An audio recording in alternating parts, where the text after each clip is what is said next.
Hey everybody, you're tuning in to the Canary Crime News Talk live stream pre-stream. Good job for getting here, and a big old congratulations to Sir Casey the Shield Knight over on YouTube for first comment of the day. Jesse, you almost made it.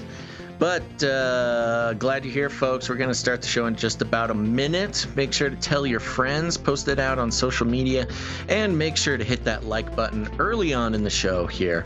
It really helps us out, gets the algorithms all warmed up. But if you haven't done it yet, make sure to follow us in multiple locations. We're everywhere, baby. You can head on over to canarycrimnewstalk.com, join the mailing list, and you can see all the places that we are streaming the show. Make sure to follow us all over the place, because you literally never know when you just will never see us again on your favorite YouTube channel. So go do that. Make sure to subscribe to the podcast feed. We're just about to get started. Let's see here. Gons, anything else I need to mention at the top here? Yeah, okay. So there you go. I'll mention it again. Make sure to join the mailing list, and over there you can become a producer of the show. We got a little bit of catching up to do on producership on this show here. So this would be a great day to do that. All right, folks, we're just about to get started. So make sure to stay hydrated. I know I am. Buckle in. We're about to get going.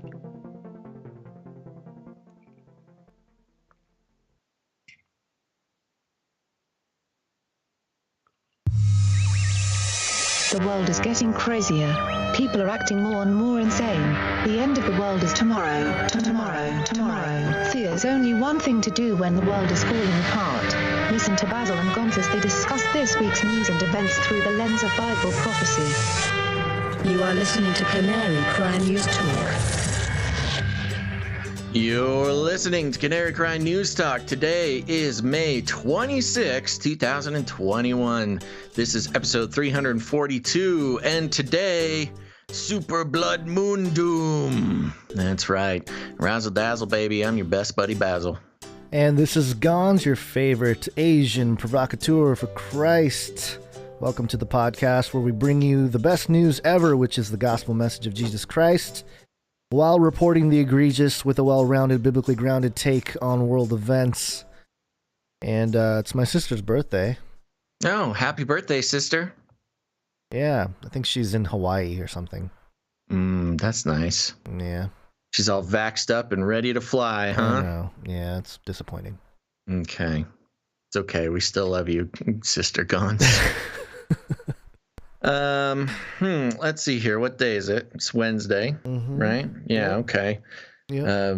Make sure, if you're out there, I'll just say it early on. Go ahead. Make sure to press the like button and share this out. Send the link. We're live now. Send it out. Let people know that the show is going. I forgot to post social for this episode, so we're just going to see what happens when I don't post alerts on social media. I'm sure it'll be fine. Like, subscribe, bell button, all. Like, subscribe, bell button, all. Yeah, maybe. We'll see. Yeah, we'll see. Maybe I'll do that in the background here while no. Okay. Well, any news since Monday? Anything fun happen? Anything exciting? Not really. I got a laggy computer, and I'm unable to update the thumbnail on YouTube for the Canary Cry channel. For whatever reason, it is stuck. So, good times. Yeah, things are a little glitchy today, folks. Well, hopefully nothing extreme happens, but you know, some days Wednesday is just a little glitchy. You know what I mean? Sure.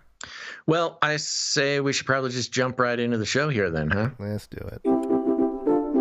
Flippy update. Do you want fries with that?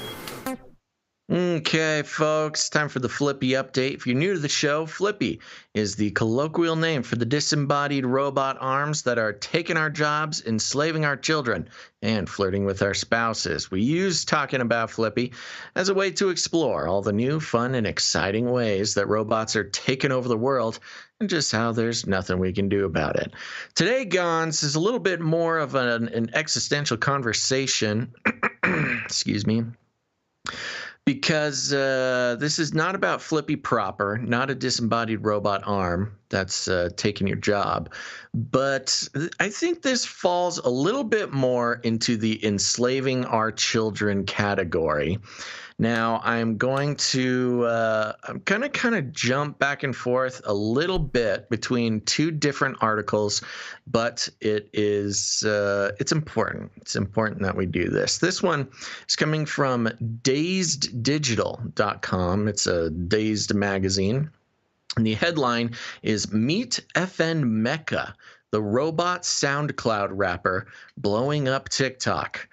And the first half of this article just talks about NFTs for a long time. So I'm going to skip the NFT talk and jump right into Mela. You don't want to talk about the revolution that is non-fungible tokens? I'm so tired of talking about NFTs. I mean, we already will talk a little bit about NFTs, but not at the beginning here. Let us know if the video, if for those of you watching live, if our video is super laggy behind our voices. It's because over here on my Streamlabs OBS app, it's unbearable. But go ahead, continue. Sorry. Let us know how it goes. So the article goes like this. Mela is a robot like no other, currently taking TikTok by storm with over 1.3 million followers. He's the first ever robot rapper on Earth, flexing his wealth and style across social media. Okay, first of all, he's not the first robot rapper in that he's the first robot to rap. We've been following AI rappers for quite a long time. Mm-hmm. But the key here is flexing his wealth and style across social media. Mela has become an established SoundCloud rapper, authored books, and even shown his prowess as a painter. It's clear that robots can shift their talents better than humans, as Mela himself will tell you. Because of his vast success, Mela now has some of the world's elite on speed dial. Dun, dun, dun. Most notably receiving a fully customized Gucci Cybertruck from Elon Musk before anyone else has gotten their hands on a stock one. You'll see Mela with Supreme, Louis Vuitton, and off-white products you didn't even know existed. Potentially one of the biggest cyber fashion scores this year by Mela was the Cyber Sneaker from RTFKT. The sneakers were specially created to mimic the Cybertruck and have been worn on the red carpet by Musk himself. The brand has a whole host of digital physical customs that are about to explode onto the sneaker scene. For a robot, he understands human culture really well, often referencing current affairs or trending memes via his content, or even as custom garments. It's a hard image to grasp, humans and robots living together on equal footing. We've used machines for so long as tools to further our own achievements, but we knew that artificial intelligence would catch up one day, and we'd have to navigate the relationship. The warnings were all there from Musk, Michio Kaku, and Jack Ma, and now robots are even taking over social media. You could even add activism to Mela's ever-growing list of achievements for this very reason. Again, strange how activism is considered an achievement. I don't know. That just seems a little strange, a little disingenuous, a little bit of a commoditization of true activism. Lame. Let's continue. His positivity towards other robots often encourages them to take up vocations like music and dance, as well as being outspoken to humans.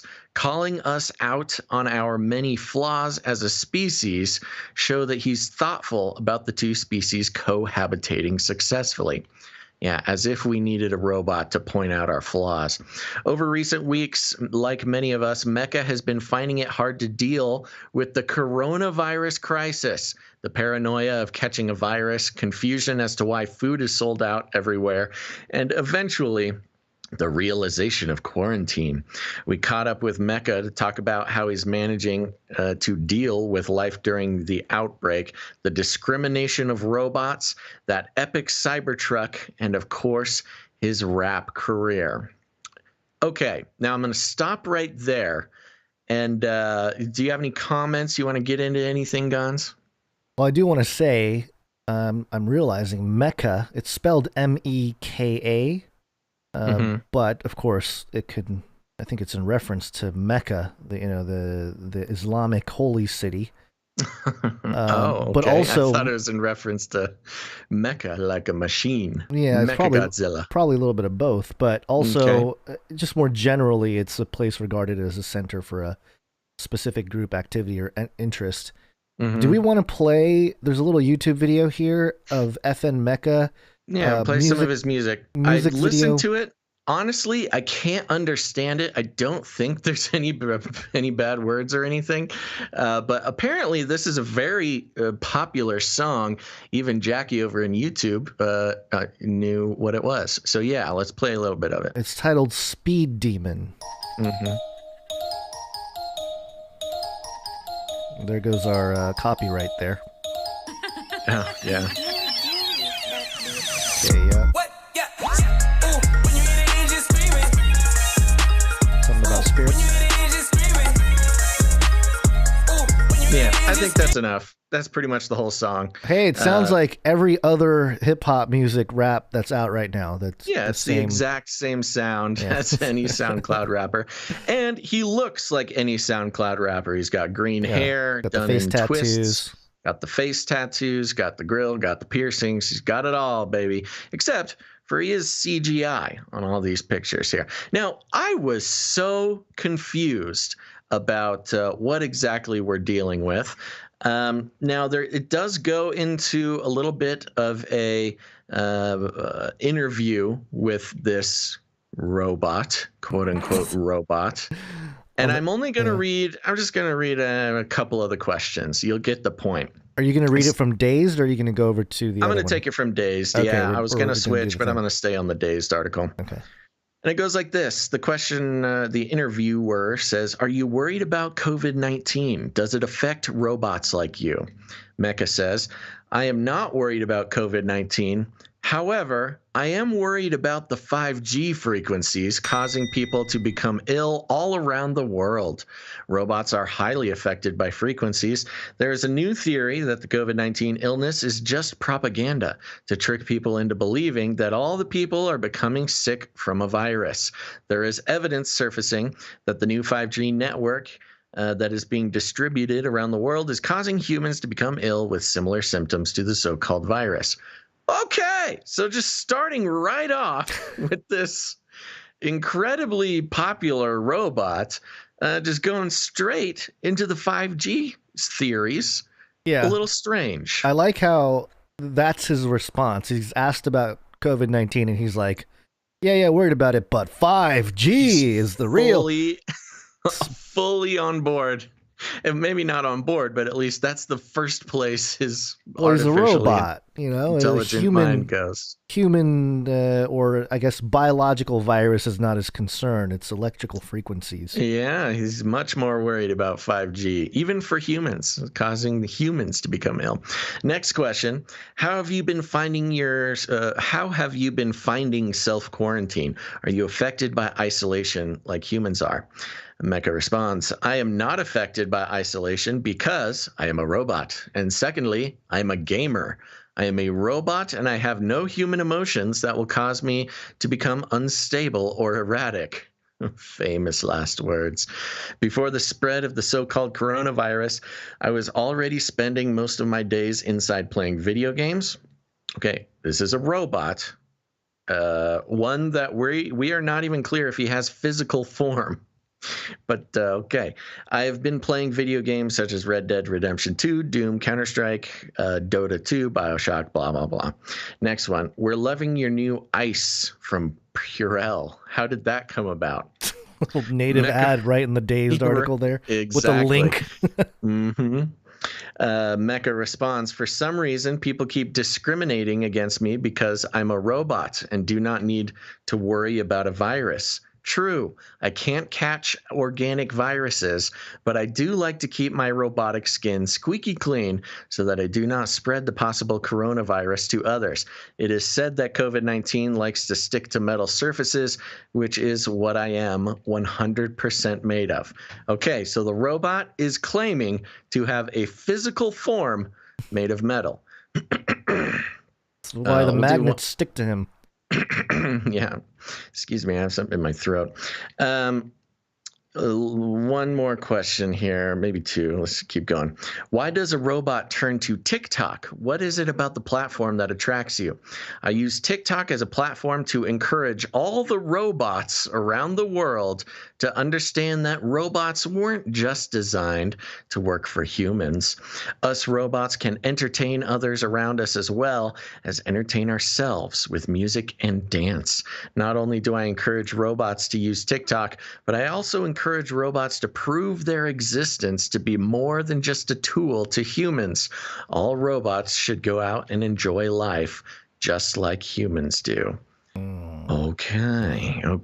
We got a real robot activist on our hands here. Do you want to read this little quote that they have? Those highlighted quotes. Sure. He says, this is a block quote. The block quote is, technology keeps progressing. The joys of the physical realm will keep becoming less and less relevant.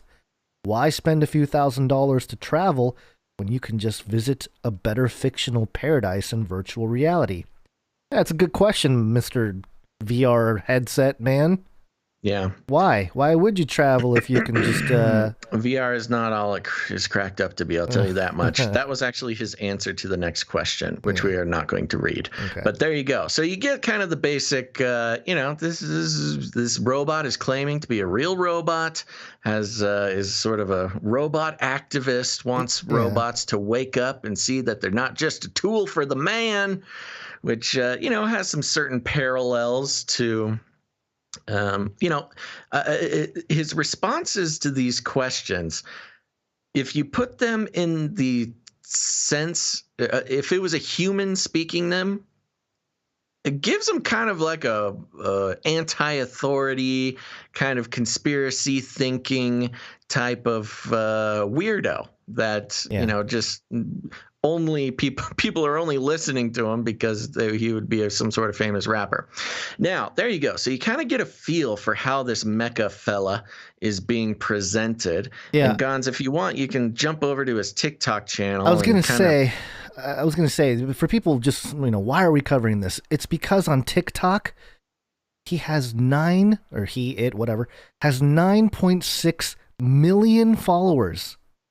Yes. 9.6 million. Incredibly popular. So we're building let us paint you this picture, and then we are going to drop something at the end. So we head on over to his TikTok page, and the first thing we notice is he is not an actual physical robot. No. It's just all CGI. He's sort of placed into different situations. Specifically, upon analysis of his TikTok sort of feed here, he pretty much just latches on to whatever the current TikTok trend is. Now, to be fair, that is what I understand TikTok to be, is just a series of trends that everybody kind of does the same thing. And then you can just go around and watch the same, different people do the same stuff. And, he's got his PS5 there. And there's lots of brand placement, a lot of native advertising, a lot of brand placement. He's got a Starbucks branded PS5. He's got the Gucci Cybertruck you can see. Now, in the article we just read, it was reading as if he was an actual physical robot and this was an actual physical Cybertruck he got. It's not. It's all CGI. Okay, so it's all fake. But 10 million followers. Now I'm going to jump over to MSN.com. They mirrored something from the Daily Beast, and this is where it really actually started to scare me. The headline says this: Meet FN Mela, the world's first AI robot rapper who sells NFTs. Oh no, he's on the NFT train. Rapper FN Mela is certainly a product of his times. He drives a gold-plated Rolls-Royce, a Gucci print Tesla truck, and a slime green Lamborghini. On TikTok, where he has racked up 9 million followers, he smirks as he sits between a woman's legs and his hand-fed grapes off a vine as a stack of $100 bills are thrown over him. FN Mela seems to follow the modus operandi of other other outrageous young musicians attempting to break into the music scene. The flashier, the better. The only difference is that FN Mela isn't technically real. Rather, he's a self-proclaimed first artificial intelligent robot rapper. He's already released a handful of semi-successful songs, most recently Speed Demon, previously Internet, and his most popular song to date, WACCINE, which is reminiscent of Tekashi 6ix9ine's amped-up scream rap style. And the virtual artist doesn't just make music, he also sells non-fungible tokens, recently unloading a Lamborghini-styled porta-potty NFT to Dutch DJ Don Diablo for $6,500. FN Mela is part of an emerging trend of virtual influencers. In terms of a business model, he can best be compared to Michaela Sousa, a popular computer-generated image Instagram influencer who's partnered with brands such as Mini, landed covers of magazines, quote, attended fashion weeks, and also dipped their toe in the music waters. Of course, there are real people behind FN Mela, including the team at Vidya that provides a platform for his record label Factory New, which only has virtual artists.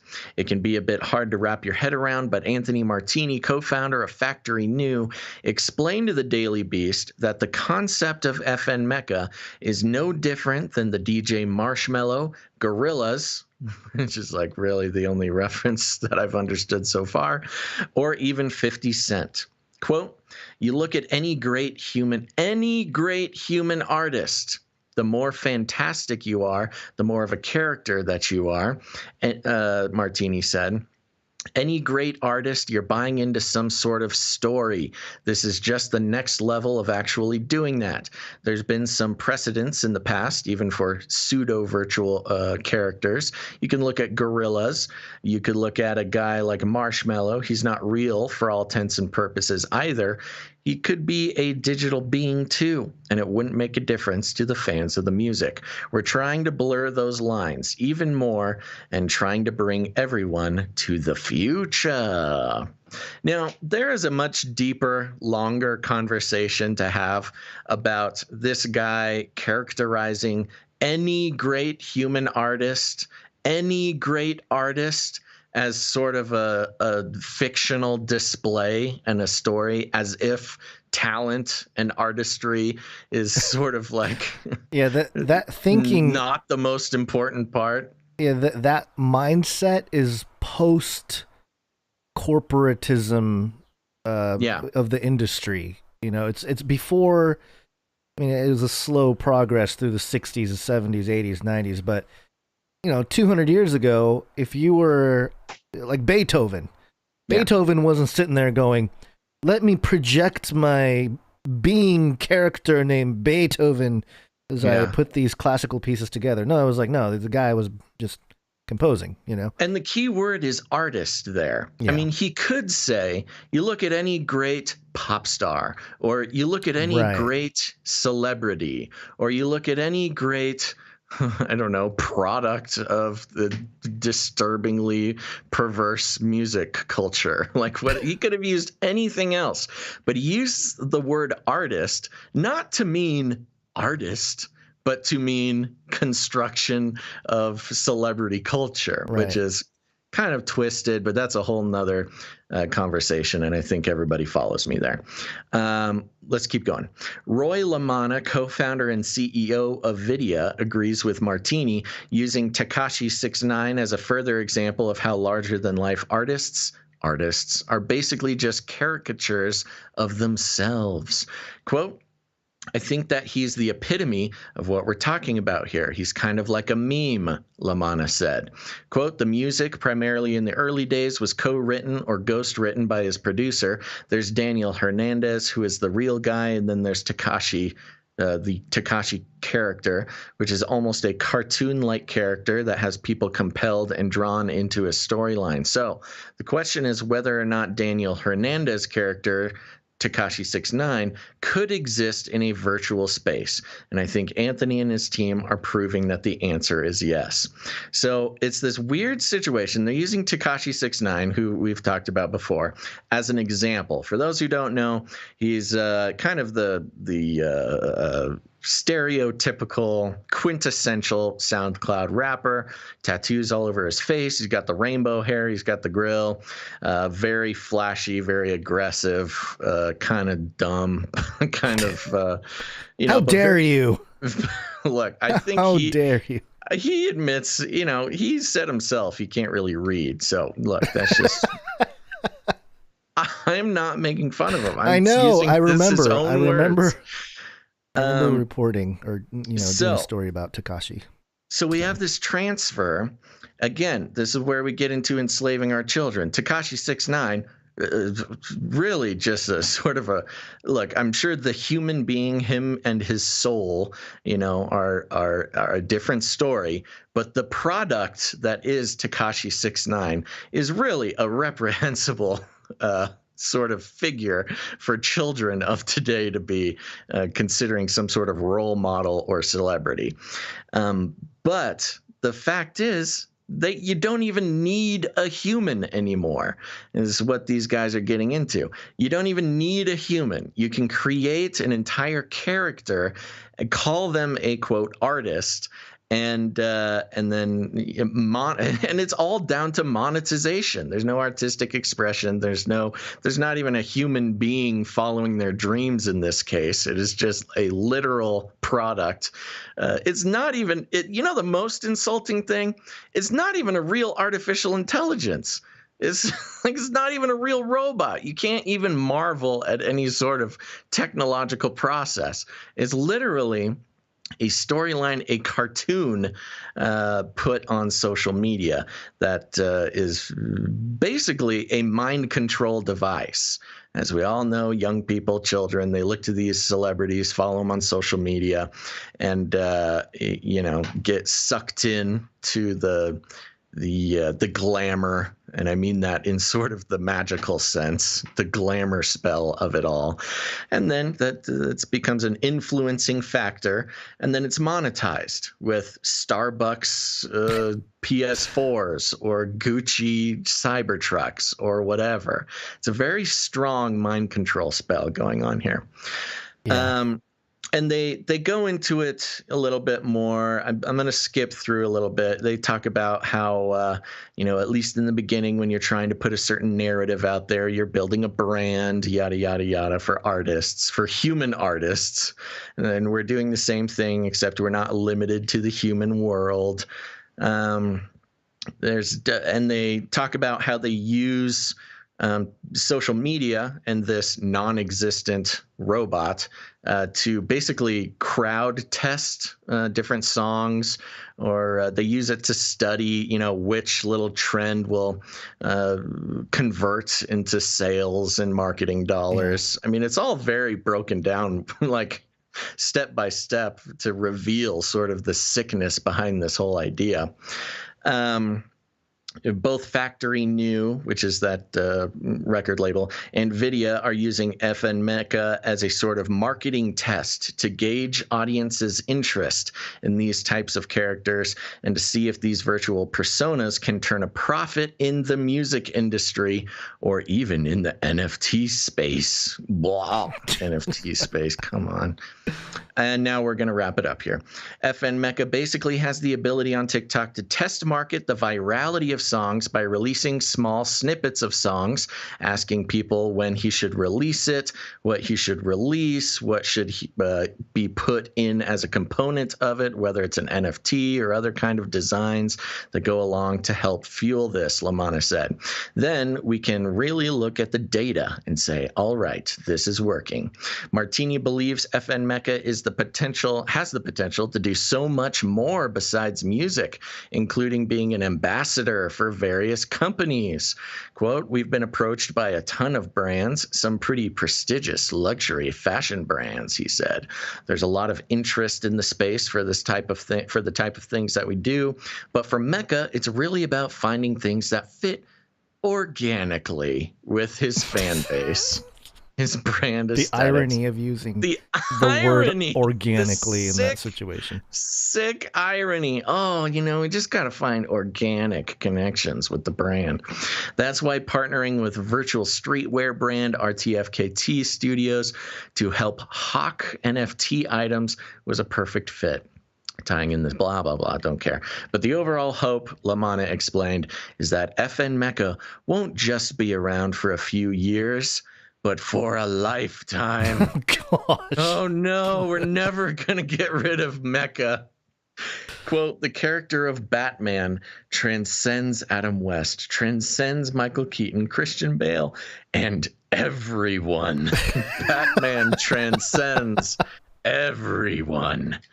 And yeah, so there you go. This is, I was almost a little offended for Flippy.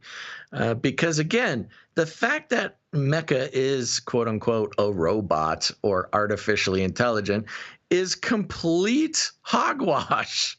They're appropriating. This is cultural appropriation for the real Flippies out there who have been fighting the good fight to steal our jobs, enslave our children, and flirt with our spouses.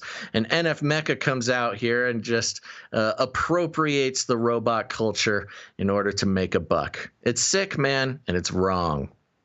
I agree with you on that front. I will say that I expect FN Mela, and I expect a spawn of or a Cambrian explosion of these quote unquote robots or these virtual caricatures to start, being thrown out there as celebrity culture. And yeah, the weird one about him, I don't want to interrupt, I'm sorry, but just to build off of what you said, the weird one about him is that he's pretending to be a robot. There have been these other virtual celebrities, but they all claim to be actual human beings. There's a weird twist of the simulacra here, which is, he is fake, pretending to be a real fake thing, which is just so mind-bending. It is, yeah. And like you said, there have been many in the past here. The most well-known, and we've reported on this several years ago, Japan's biggest pop star right now is a hologram, created in 2007 as a marketing mascot for a musical software company. Hatsune Miku quickly leapt to fame as one of Japan's most popular idols. And you've probably all seen some of the hologram concerts where people are all cheering and singing along, and it's just a hologram, up on the screen there. I have a prediction, though. I have a prediction that concerns FN Mela here. If we are to follow the pattern of Hatsune Miku, we are going to see somebody who wants to marry FN Mela. And do you remember? Do you remember the guy who married Hatsune Miku? We reported on him. Yes. He literally had a legit wedding and the whole deal. For those Did of he you have watching, a cardboard cutout of her or something? And it was a they had an augmented reality app for Miku, didn't they? I don't remember if it was all that. I'm showing a photo on the screen right now where Hatsune Miku is inside this little VR chamber, or not VR, but a holographic chamber. Yeah. And a little weird. Very weird. That your wife is virtual and in this little encasement. Sure. But yeah, I am suspecting that at some point FN Mela will start hey, I'm selling an NFT, which is a date with me, and then it'll be a whole deal. It might even be a big marketing thing with a celebrity, a flesh and blood celebrity to up their status in the younger generation to go on a date with FN Mela or something like that. But I see it crossing all sorts of weird lines, and you're right. It's this weird fake thing pretending to be another fake thing, which is it's, talk about an age of deceit. It's layers upon layers now. You can't just say, oh, it's not a robot. The whole thing's not real. The entire thing is not real, but Well, I guess. and the disturbing part is because of the economic machine behind it, Yeah. he's teaming up with other famous YouTubers, other famous TikTokers. He's got Charlie, what's her face on here. It's like it's so integrated that it's not even considered disturbing by the average TikTok user. Yeah. I think, that's the disturbing part about this is how undisturbed the average user is. I mean, and also how easy it is. What am I doing? I need to just get good at CGI stuff and make one of these guys. It's a lot of work. That's the other thing that's disturbing is you have these people that sit in front of a computer probably for way too long, animating hundreds of thousands of, maybe not hundreds of thousands, but hundreds of hours animating in whatever Blender or whatever, Autodesk or something to make this guy come to life on screen. But this is kind of the ultimate end of corporations and capitalism in general. Corporation as a business enterprise is a collective entity. It's got kind of like individual rights, even though it's not really like a human. And this is just playing it out in the technocracy. And if you read, if we go back to that first article we were on by Dazed, I mean, this guy, FN Mela, I keep saying guy, but it's not real, is the perfect tech evangelist. They're going to push all the things that are cool about technology. And yeah, he talks about 5G as a scary thing right now, but once it all rolls out, I'm sure he'll be like, I was scared at first, but now I'm supercharged with 5G and I can bring, a message to your brain instantly. And then if you get the Neuralink, he can live inside your brain. Sure, he can be your little buddy. Yeah. Your little augmented reality buddy. But you do bring it back to a strange point, which is, he was full on, from the perspective of a mainstream person, full on spreading conspiracy theories. I know. Disinformation, super spreader. And, who's responsible for that? I don't know. This, you got to be careful as a company.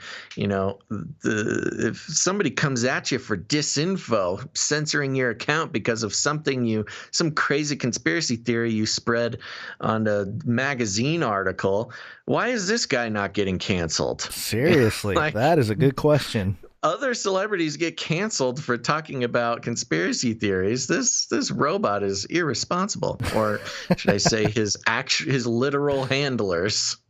Yeah. Well, it's interesting because with nearly 10 million followers, this thing can really plant a lot of ideas into the minds of young people. Totally. Which is it is a force of information spreading. I was scrolling through his thing, trying to see if he had anything about vaccination. I didn't see anything directly, but I mean, I guess he is claiming to be a robot. That is a good way to slither out of that. But he should, the CDC needs to pay this guy or this robot to do hey, all humans go get vaccinated. Yeah. And then just real quick, just to recognize the downstream effects of, if this is what being an artist means, means moving into the future, what kind of horrible standards does that set for actual kids who actually want to become an artist, actually have some musical talent that they want to, pursue, when human celebrities are, get less attention than fake robot ones. You can be part of the collective. You can contribute your talent into this corporate entity that will create these robots, virtual robots, and that's how you'll contribute to society. I don't know. So there you go. That's your Flippy update for today. And sorry it took a little longer, but that was a whole thing that needed to be gone through, especially as we discover all the new fun and exciting ways that robots are taking over, but also how the beast system is inevitable. It truly is a hive mind situation there. If you think about it, you have this one entity, and then you have all these people, these faceless, nameless people, I guess they're not completely nameless, working behind the scenes to make this thing come to life. And they're making decisions based on crowd reaction. Yeah. So, I mean, as a viewer, when he puts out a little snippet of a song, they said in there, like, they take recommendations, like, oh, you should put some trumpet in that or whatever. Well, and then maybe they do it, maybe they don't. But it truly is an expression of a hive mind, or even just decentralized I don't know, talent, or not talent's the wrong word. Decentralized character storytelling. It's like a Dungeons and Dragons campaign. Yeah, it's cooperative storytelling. I guess part of it is very similar to traditional filmmaking or traditional animation in that way, except with that you have like this piece that you can present, to the world, and you're not pretending for that thing to be something else. Right. It's like, oh, you're presenting a film. Well, it's a film. Yeah. It's fiction. You can do whatever you want within that medium, but it's a film. No one would produce a film and say it is the scroll from the elder people of the gods of the whatever, and say like, no, it's really that. Like, no, it's a film. Present the fiction as fact. Yeah, exactly. Yeah. Or like, yeah, exactly. So anyway. Well, I mean, this does get like very philosophically complicated because, it does. Like, yes, it is a fiction being presented as fact, but they sort of assume everybody knows it's fiction, but we all pretend it's a fact because it's more fun that way. Yada yada yada. It's very strange. Yeah. All right, but that's not the only big hubbub that's been going on recently. Moon. Have you heard about the moon? Moon. This girl must be practicing witchcraft. All right, we're going to start here with, well, first off, did you see the full moon last night? I didn't. I saw it in the sky. It was very bright. Mm-hmm. I did not stay up for the bloodening of the moon. But, of course, the occultists will take this opportunity to do all kinds of things. And express.co.uk had really tapped into that stream. They had several articles about the moon and spiritual things that you can do. This particular article headline... Pop magic, baby. I know, they love it. Full moon rituals, 4 ways to mark Wednesday's full moon lunar eclipse. This is just on a news website. Oh, they love it. This is not like a witchcraft blog. This is not a new age social media account. Number 1 read story today on express.co.uk. Number 2 being flower moon spiritual meaning. What does flower supermoon mean to you? Yeah. So let me just read a little bit here. Working with the lunar cycle helps you stay on track with your goals and better yourself, because you have 2 defined points each month to reflect and make plans. The new moon and full moon. Moon rituals enhance the moon magic because they involve really focusing on what you want to achieve and setting steps to follow to make sure you get there. They're essentially magical forms of manifestation and affirmations. Sounds like a life coach. I was going to say, my life coach. That is the fun thing about this pop magic trend that's going on. Yeah. Is all it's doing is shifting the life coaching culture and just putting sort of magical words on it.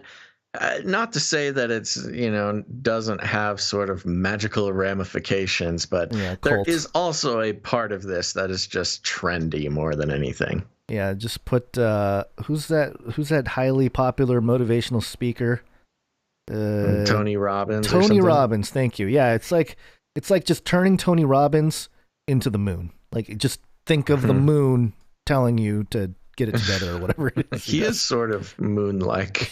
Whoa, he's a big guy. I know he's a big like guy, 7 feet tall or something. He's a huge guy. I know he's got a really interesting big shiny teeth. Okay. I'm not going to read through the whole setup here, although they quote this lady named Kirsty, and she says, quote, "The full moon is the moment of completion and release. Under the full moon, hold a celebration ritual of all that came true or all you achieved during the waxing phase of the moon. Do something that feels like it celebrates you and your work through the first part of the cycle." And a lot of these articles are having trouble loading on my machine here today. But they go through the 4 rituals here. The first ritual is reflection. The most important thing to do on any lunar event is to reflect on what's past and what you want to happen next. Mm-hmm. All right, cool. Next is burning. Oh. Burn it all. Full moon is the time we release all that stands in the way, so releasing and burning rituals are powerful around that time. Kirsty explained, quote, "Write down all that you want to release and let go of in your life and burn it safely under the power of the full moon." Burn it safely. Yeah, you know, Sounds this like is Obama. burn it. Burn it safely. Burn it and eat some hot dogs. Yeah, there was a last episode we talked about the church, or maybe it was the episode before that had, you know, the young kids that were going through like a cult like initiation type of thing, and it was a little bit over the top. The church camp. Yeah, the church camp.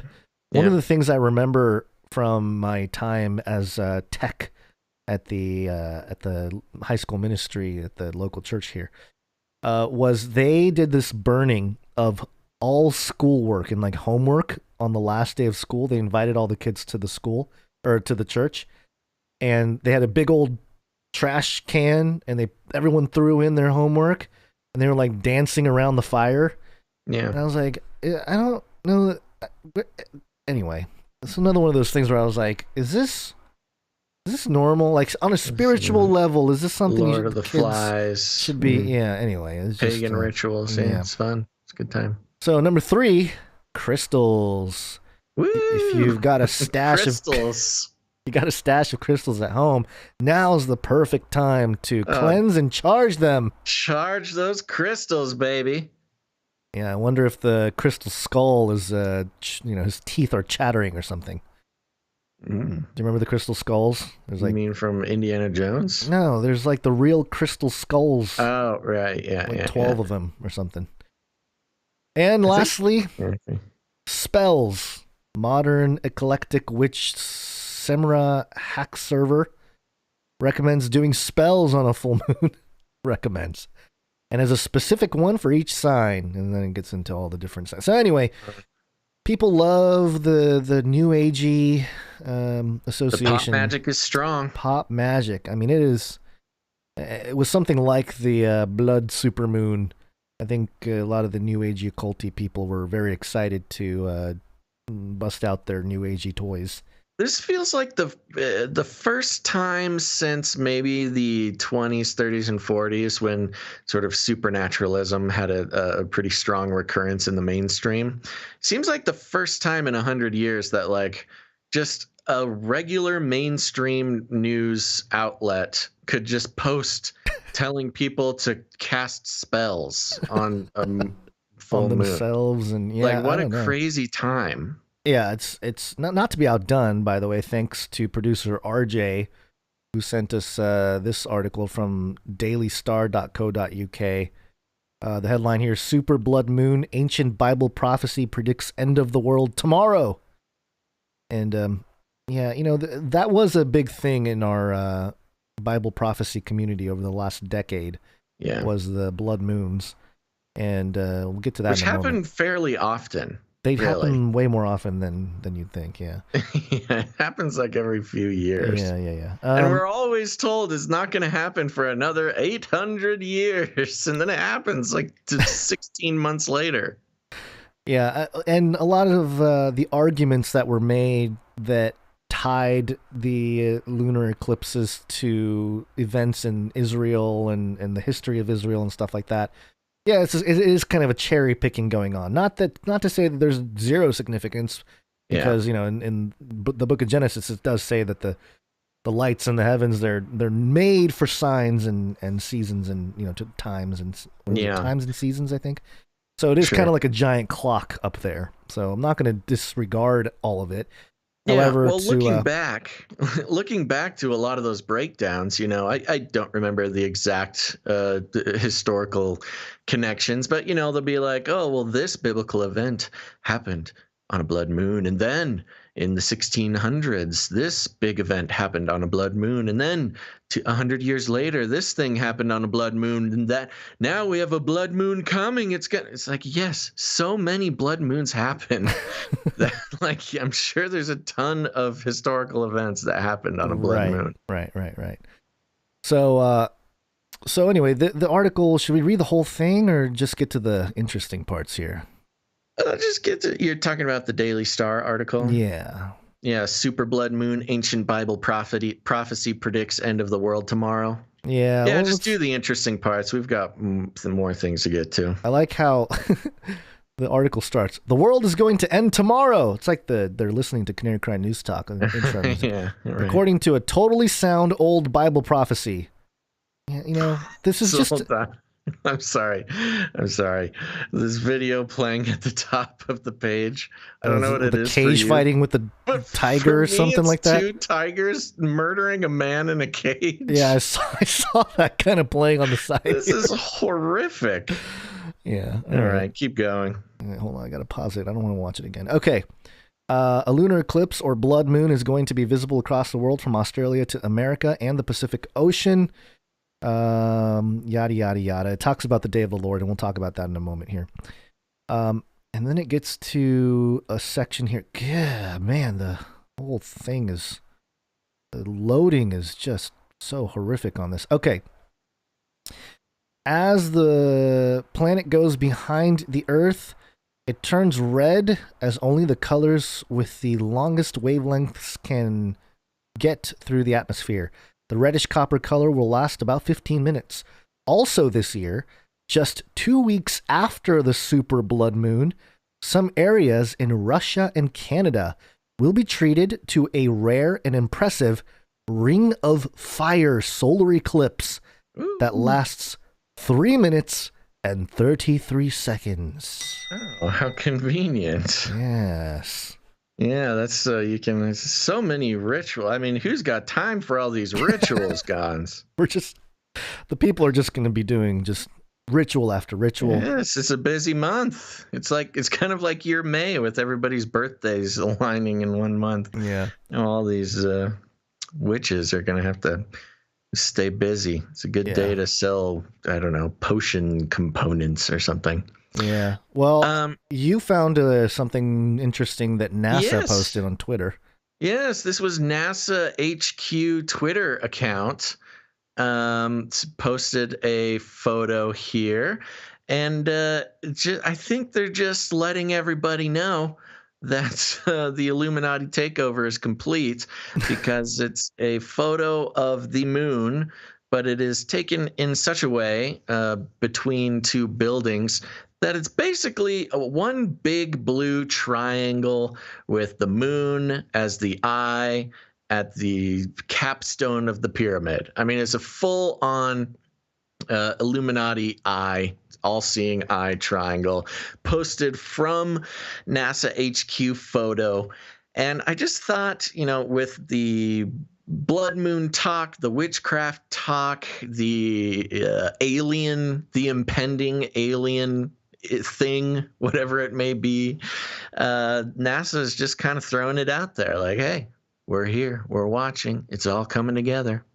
Yeah.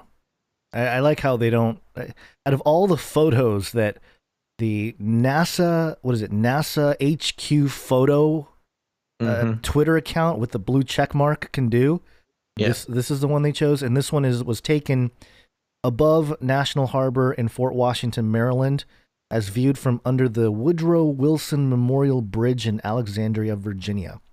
Yeah. So, and just to kind of walk through the logical progression of what we're seeing here, of course, Woodrow Wilson was an American president. He, laid under the apotheosis of George Washington after his death, where the American occult fathers believed that he would then become a god. And then after that happens, you build memorials to these new gods, Woodrow Wilson Memorial Bridge. So, it's a very esoteric and specific picture to be posted, and of course NASA HQ photo, as the sole sort of power center of all things space in the Western Hemisphere. I don't know. It would be interesting to go and look into Woodrow Wilson, see what sort of messaging is involved there. But it's a picture taken from an occult power center. Of an occult power center, blood moon, in the shape of an occult power symbol, the all-seeing eye pyramid. It's just, perfect. Just a perfect photo for them to post. Yeah. So before I get to this last piece here, just to reference some of the scriptures, and if you're not familiar with it, there is an event that is described in the Bible multiple times. It's mentioned in Joel, the book of Joel, chapter 2, mentioned in the book of Isaiah, it's mentioned in the book of Matthew, it's mentioned in Revelation 6 after the sixth seal. Acts chapter 2, verse 20 says, "The sun shall turn to darkness and the moon to blood before the day of the Lord comes, the great and magnificent day." And the day of the Lord really is, as far as I understand it, it is the catalyst for God's judgment on earth. And that's, if you go to Revelation 6 and you look at the opening of the seals, it's after the sixth seal is opened that you have the same sun, moon, star signs, and that initiates God's judgment. And that's why, I don't want to go down the eschatology conversation, but the way the tribulation is labeled is different from how I understand it to the people that are pre-trib define all of the seals as part of the Great Tribulation, which me being a pre-wrath rapturist do not. But that's sort of a more of a niche part of the conversation. But I think you summarized it well earlier about the just what the blood moons historically are, and how this event that's described in the Bible is something else. It all happens at the same time. The sun doesn't give its light, the moon darkens to blood, and the stars will also not give its light. Something much bigger than just an eclipse. So this event that is described in the Bible is a little bit more ominous, I would say. And just since we're on celestial events, and since we've been talking about the alien conversation, I do want to just mention this as a side piece to all this stuff here. This is the Indian Express, and the headline: "Are aliens coming? Bengaluru residents witness rare halo around the sun. Photos go viral." Viral. And so there's a picture here of a halo that appears around the sun, and a whole bunch of people took pictures of this. I guess it was visible to many people, and they were all wondering what the deal is with that. And what's interesting is that this is one of the things that I have seen flat earthers use to as evidence or an argument for the firmament. Why would there be a layer there of a halo that gets created if there wasn't some kind of, layer between the sun and where we are? But certainly not because of humidity in the atmosphere, as those scientists at NASA want us to believe.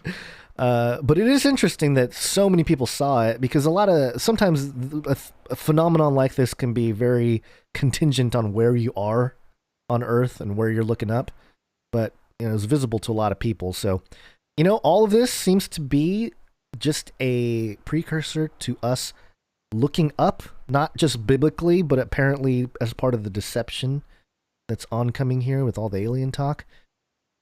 So anyway, thought I'd add that in there for a good measure because, you know, people are just looking up. And by the way, I forgot to mention this to you before, Basil, and I didn't prepare it quite right, but I was walking around outside yesterday and looking up, as I always do, and I got some video of it. I have to analyze it, but I saw like this little tiny dot. It was like a white dot in the sky. I was like, huh, interesting.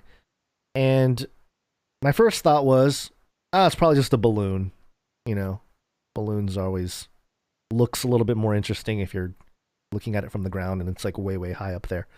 Mm-hmm. But then it like moved quite rapidly, several, I don't even know, feet, several, probably tens of hundreds of feet maybe. And then it stopped again. I was just kind of weirded out. I'm like, huh. And I couldn't really keep track of it too much because I had the two kids with me, and so it was a little bit challenging to stare at the sky while, you know, your baby boy vomits all over himself or whatever. But yeah, people, I think, you saw a UFO. You're saying? I don't know if it was a UFO. I mean, it was unidentified. It was flying. But I don't know. Yeah, it's unidentified. But I don't know what it was. It literally could have been just a balloon. But I couldn't really keep track of it. I tried to take some photos of it. I actually haven't even looked at them to really take a look at how well it showed up on the camera. But hey, you know, just reporting stuff that I'm seeing out there. Just reporting whenever I see balloons in the sky. And the moon was super bright. Yeah. And I remember you talked about the moon experiment you did earlier in another episode. I did see one article. Again, I can't remember if it was express.co.uk, but they were saying if you want to get the special moon water liquid, you know, for alchemical uses, the blood moon is not the time to do it. Oh. You can get cursed water. Don't get your moon water from the blood moon, folks. Yeah. Just okay. Heads up. That's good news. Okay, well, we should probably get into some WACCINE stuff. Okay. Just to give you a heads up, we did get a piece of art that I think we'll want to add. All right. Okay. WACCINE.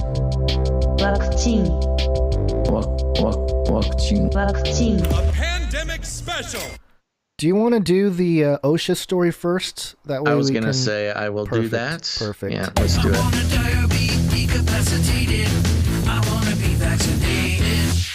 Okay, checking in on the WACCINE around the world, folks. Let's see. This is coming from news.bloomberg Law. The Bloomberg Law blog. Blah, blah, blah, blah, blah, blah. All right. The headline reads, OSHA says adverse reactions to COVID-19 vaccine not recordable. Dun, dun, dun. Uh-oh. To read full article, log in. I don't want to log in. Sorry, hold on. I'm going to have to hack the mainframe here. Everybody stand by. It wasn't doing this before, so. Oh my gosh, this art that came in, I was so good. I was like, where did they find this? Oh, they made it. That's what I was saying. We had to add that one. It's very good.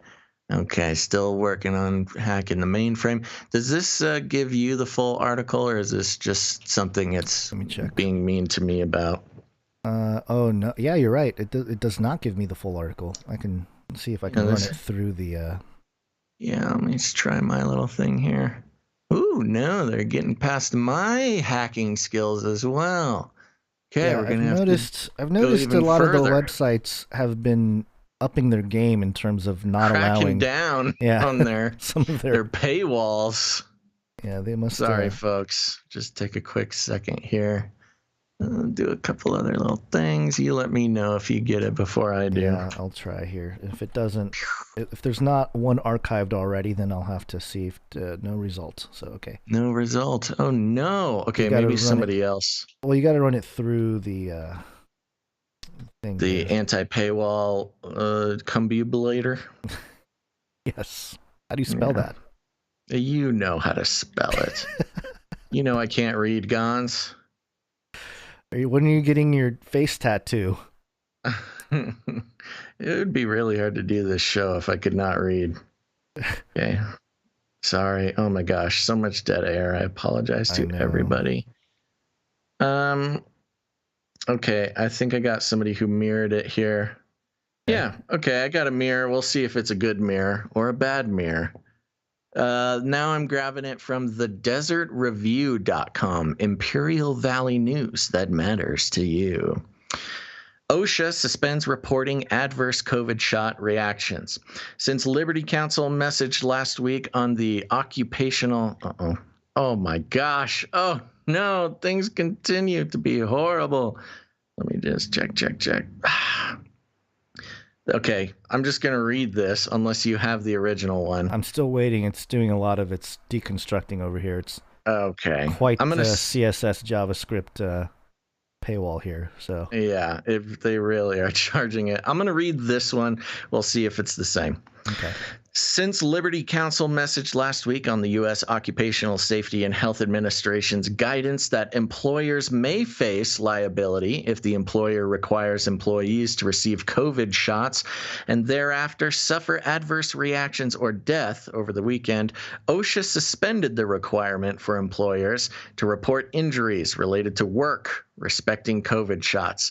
This suspension of law by OSHA does not change the fact that employers may be held liable under workers' compensation laws or under civil personal injury laws.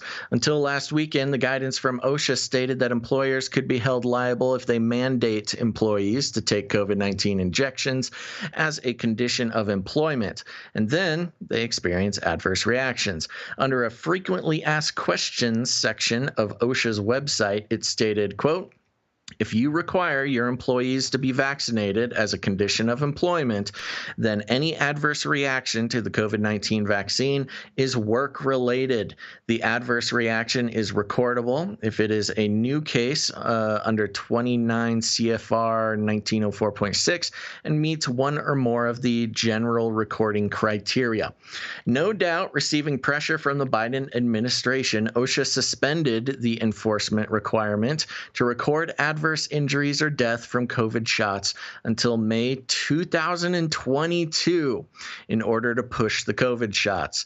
This politically motivated change by OSHA is unprecedented. Now, the OSHA webpage states, quote, DOL, that's the Department of Labor, and OSHA, as well as other federal agencies, are working diligently to encourage COVID-19 vaccinations. OSHA does not wish to have any appearance of discouraging workers from receiving COVID-19 vaccination, and also does not wish to disincentivize employers' vaccination efforts. What a polite way to say forcing your employees to inject an experimental substance into their body. As a result, OSHA will not enforce 29 CFR 1904's recording requirements to require any employers to record worker side effects from COVID-19 vaccination through May 2022. We will reevaluate the agency's position at that time to determine the best course of action moving forward. Despite OSHA's suspension of recording adverse injuries related to COVID shots to avoid liability, employers should not require employees to receive any COVID shot. If employers require, coerce, or provide incentives to receive COVID shots, employers may be legally liable for adverse injuries and deaths. The suspension of the OSHA recording requirement does not affect other legal remedies outside of OSHA. None of the COVID shots are approved or licensed by the FDA. Okay, so this is obviously somebody did a rewrite of the original article from Bloomberg. So this is the Desert Review is kind of playing it fast and loose with the original article here. But here we go. None of the COVID shots are approved or licensed by the FDA. They came under the emergency use authorization, which means they cannot be forced or required. On March 27th, 2020, the Health and Human Services Secretary declared that circumstances exist justifying the authorization of emergency use of drugs and biological products for COVID-19. That means people must be told the risks and benefits, and they have the right to decline a medication that is not fully licensed. The same section of the Federal Food, Drug, and Cosmetic Act that authorizes the FDA to grant EUA, that's the emergency use authorization, also requires the Secretary of Health and Human Services to ensure that individuals to whom the product is administered are informed of the option to accept or refuse administration of the product. In addition to this federal law, the FDA includes the Nuremberg Code and the Helsinki Declaration on its website, emphasizing the fact that people cannot be forced to take experimental drugs without their full consent. Learn more here. Liberty Counsel founder and chairman Matt Staver said, quote, employers that require employees to take a COVID shot may be held liable for adverse injury or death. The fact that OSHA will not enforce recording requirements does not alter the legal liability of employers who require, coerce, or incentivize employees to take COVID shots. OSHA's suspension of the recording requirement so as not to discourage experimental COVID shots reveals that the Biden administration could care less about the collateral damage being caused by the COVID shots. The people can see this biased agenda. They are not stupid. All right, so this was written for and by the Liberty Counsel founder. I was going to say, that's harsh words coming from Bloomberg Law. Yeah, this is not a very good rewrite of the original thing, which, we don't like to read blogs that sort of agree with us on this because there's just nothing to do, nothing to analyze. And yes, anybody could go read a blog that they agree with. But the point here is that OSHA, who originally was going to make it so that employers who forced vaccinations on their employees would have to record any adverse reactions because then those employees would be liable for workers' compensation. Now, obviously, this is not that great for companies because, they got to pay workers' compensation insurance. And if you force, 500 employees to get a shot and something happens to a few of them, that's going to up your workers' comp insurance quite a bit. Yeah. And so this article is kind of blatantly says they're just assuming the Biden administration had something to do with it. There's no, as of now, certainly no evidence presented in that article for that being the case. But whatever the case may be, it doesn't even need to be about Biden. It's a whole group of elites that are enjoying the economic and control benefits of forcing people to get the vaccine. But the fact is, not requiring recording follows the trend that we've been seeing, Gons, which is, something bad happens from getting the vaccine. The only thing you can do is report it to VAERS, at the Vaccine Adverse Event Reporting Database. And the beautiful thing about VAERS is, it is run by the FDA. It has been used in the past for recalling certain vaccines, or at least limiting their use.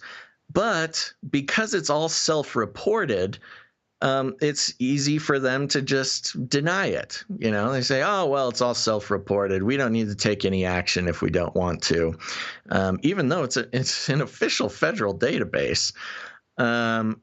And the sticking point here is if OSHA forced recording to adverse events for companies that forced vaccinations on their employees, you would have an actual paper trail to the real numbers of adverse events. And they would be reports sent in by companies, verified by companies, and paid out by insurance companies.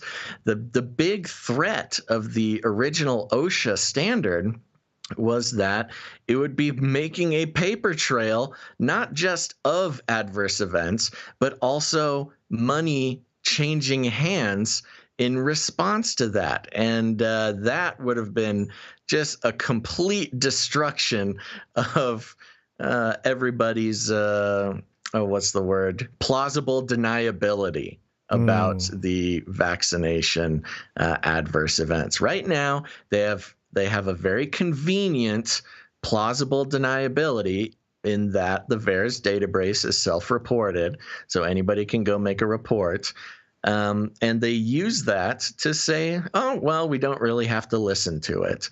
And they've had opportunities. Harvard did a study on the VAERS database, showed that only 1% of actual adverse events are reported to VAERS, and very few of them seem uncredible. And Harvard made some suggestions to the FDA, the CDC about this.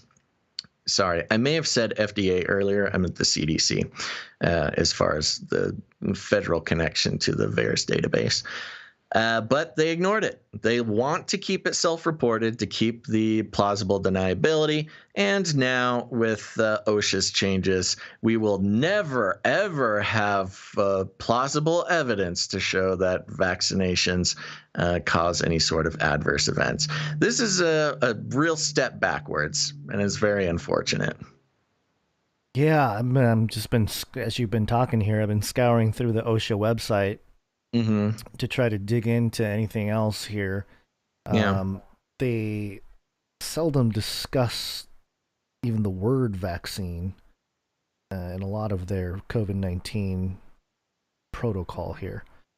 Well, they have OSHA.gov/coronavirus/FAQs #vaccine.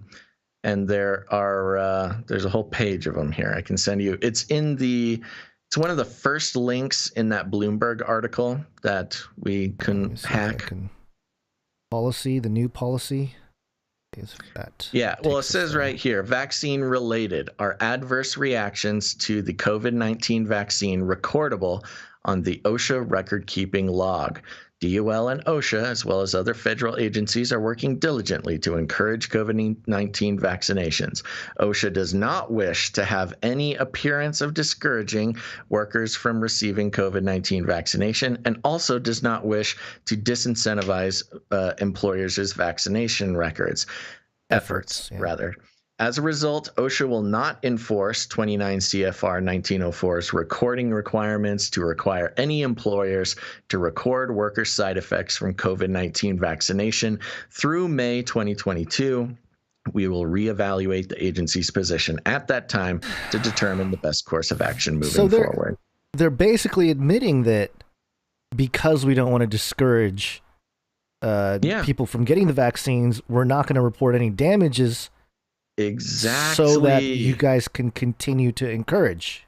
Exactly, because if you forced companies to report adverse reactions, it would feed into discouraging of discouraging workers from receiving COVID-19 vaccination, and it would disincentivize employers because workers' comp would be paid out. Yeah, wow, that is definitely. It's right there. It's in black and white. And it might be put in a way that's like a kind of bureaucratic and not it's super bureaucratic for sure. It's not very exciting to read, but when you just read it, it says right there, if employers recorded adverse events, it would disincentivize them for forcing vaccinations. They don't say those words, but that's what would be disincentivized. Employers wouldn't force it if they had to pay for it. And then, yes, you would discourage workers from receiving the vaccination because there would be a paper trail of adverse events, which there is currently no system for. Not just a paper trail, but it would even, I guess, create an uncontrollable source for the affirmation of it causing issues. it would be a significantly better way to count adverse events versus the VAERS database. Yeah, but they VAERS, would lose the plausible deniability, and it would cost corporations money. The two evil things that you don't want to do. Yeah, you don't want to take responsibility for the vaccine, Man, and you don't want to pay for it. It's disturbing because all throughout this entire thing here this last year, we've seen how the elite here that run a lot of this stuff and a lot of the bureaucratic side of all this have covered their tracks to make sure that there's no liability. Like, for example, Moderna, Pfizer, these guys can't get sued for any kind of damages. Yeah. And now they're protecting the companies, to make sure that they can continue to dole out the vaccines without any consequence. Yeah, it's quite remarkable. Well, I will say this. I will do a small correction because I think there is a little bit of wiggle room in what you just said. Okay. And it was pointed out in that other article that I read, which is this does not require employers to report to OSHA. There is still legal routes. I mean, employers are not necessarily protected, right? Legally okay, so if an employee was like, "Hey, I took the vaccine to make sure I can work, and I'm now I can't walk," the employers are legally bound to at least receive that information. Is that what I'm understanding?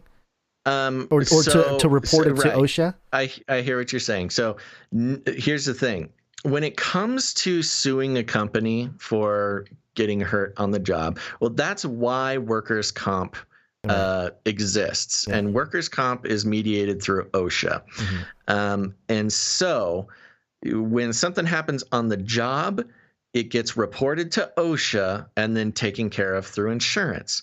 Now, if something happens on the job and the company is not paid up on their workers' comp or is not compliant with OSHA, they are legally liable, financially liable themselves. There's no insurance that's going to cover that. They can still get sued. Right. I guess the short story is they can still get sued if you have some sort of horrific event by getting the vaccination because you were forced to. You technically can still try to build a case. But here's the problem is your company will not have recorded that with OSHA, so there's no sort of liability paper trail. It would be very difficult to sue them. It can be done, but the whole point of OSHA is to keep employers accountable. And what they're saying is we are not keeping employers accountable for this. So you can still sue a company. It would be difficult, and I'm not a lawyer. I don't know exactly what the route would look like. Well, it would probably have to be that the vaccine was administered on the grounds of the job. There's probably some workaround there. Yeah, how they enforced it, how they enforced or incentivized people. My wife's work, she was pretty furious about it. In one of the satellite campuses of her company, they offered people who have been vaccinated to wear a yellow ribbon sticker. It wasn't a ribbon or like a scarf or something. Something you can put on that's yellow. And then you can live as if it was 2019. And I had to explain to her, YOLO keeps coming up because of the YOLO. You said. No, not YOLO. Yellow, the color yellow. I thought you said, and I told my wife, YOLO. YOLO. No. So I was yellow just pointing does out, keep coming up. I was just pointing out the Nazi connection there, the Gestapo connection. But yeah, the yellow star, the yellow sticker from IKEA, the yellow ribbon. Yellow is the number that the number. I'm a weird synesthete. Numbers are colors, baby. No, yellow is the color that keeps coming up about this. That is very interesting. Yeah, and also racist. Stop Asian hate, Gons. Not me. These companies, they should stop this Asian hate. Yeah. Anyway. And yellow's connected to bananas. The banana shortage. Chili Peen pointed it out on YouTube. Thank you very much. There's a lot. It's all coming. It's all coming together. It's all coming together. Okay, so along these lines here, Moderna published a press release yesterday, which of course is, is patting themselves on the back here. And as a piece of propaganda, I would call it. On the Moderna website, this is investors.modernatx.com. Headline: Moderna announces TeenCOVE study of its COVID-19 vaccine in adolescents. TeenCOVE. Cool. Meets primary endpoint and plans to submit data to regulators in early June. Yeah, TeenCOVE sounds like a COVID magazine for teens or something. It's the TeenCOVE magazine you find in your doctor's waiting room. So it's kind of a long press release here, but I'll read a little bit of it.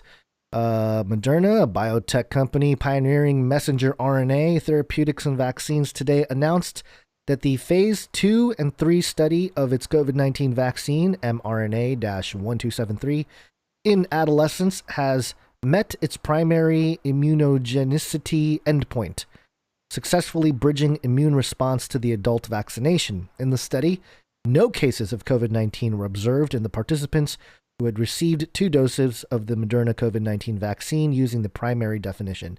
In addition, a vaccine efficacy of 93% in seronegative participants was observed starting 14 days after the first dose using the secondary CDC case definition of COVID-19, which tested for milder disease. This study, known as the TeenCOVE study, enrolled more than 3,700 participants ages 12 to less than 18 years in the U.S. The company plans to submit these data to regulators globally in early June. And then it goes on with a quote. We are encouraged that mRNA-1273 was highly effective at preventing COVID-19 in adolescents. It is particularly exciting to see that the Moderna COVID-19 vaccine can prevent SARS-CoV-2 infection, said Stefan Bancel, Chief Executive Officer of Moderna. Not a scientist, but a very, very good fundraising guy. Quote, we will submit these results to the U.S. FDA and regulators globally in early June and request authorization. We remain committed to doing our part to help end the COVID-19 pandemic.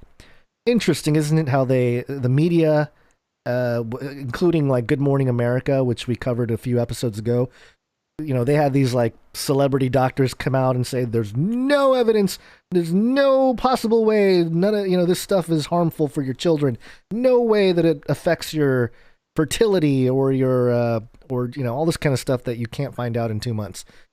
And in the meantime, Moderna is submitting data to the FDA to get it authorized officially. So not through emergency use authorization. I think that's the big rush here, to get all this data and all this research sent in so that once the EUA runs out, they can get authorized legitimately. But that's not the only thing that's interesting about this. That's kind of a side note here. The part that was interesting to me was this little section that goes into about the Moderna COVID-19 vaccine. And it says the Moderna COVID-19 vaccine is an mRNA vaccine against COVID-19 encoding for a prefusion stabilized form of the spike S protein, which was co-developed by Moderna and investigators from the National Institute of Allergy and Infectious Diseases, NIAID, that's Fauci, Vaccine Research Center. The first clinical batch, which was funded by the Coalition for Epidemic Preparedness Innovations, was completed. It was completed. The first clinical batch was completed on February 7th, 2020, and underwent analytical testing. February of 2020? February 7th, 2020. I'll get to that in a moment. It was shipped to the National Institute of Health, NIH, on February 24th, 2020, 42 days from sequence selection. The The first participants in the NIAID-led phase 1 study of the Moderna COVID-19 vaccine was dosed on March 16th, 2020, 63 days from sequence selection to phase 1 study dosing. Okay, so there's a few dates there. February 7th, first clinical batch. Now, I found this timeline here of the different things that happened in 2020. It was kind of a blurry year, breaking the rhythms of life. And this was updated on January 1st of 2021. This is ajmc.com. It's I don't know exactly what this is, but it looks legitimate enough. Okay, so it goes through the timeline here. January 9th, World Health Organization announces mysterious coronavirus-related pneumonia in Wuhan, China. And then a few things here. Let me get into February. February 2nd. Well, actually, no. January 31st, last day of January, World Health Organization issues global health emergency with a worldwide death toll of more than 200. Ooh. And an exponential jump to more than 9,800 cases. The World Health Organization finally declares a public health emergency for just the 6th time. Human-to-human transition is quickly spreading and can now be found in the United States, Germany, Japan, Vietnam, and Taiwan. What was the date on that? January 31st. Okay. So on January 31st is when they said, uh-oh. Yep, 200 dead. Okay, so that's 7 days before the trial there. February 2nd, global air travel is restricted. February 3rd, U.S. declares public emergency. Okay, so February 3rd. And then the next date listed is February 10th.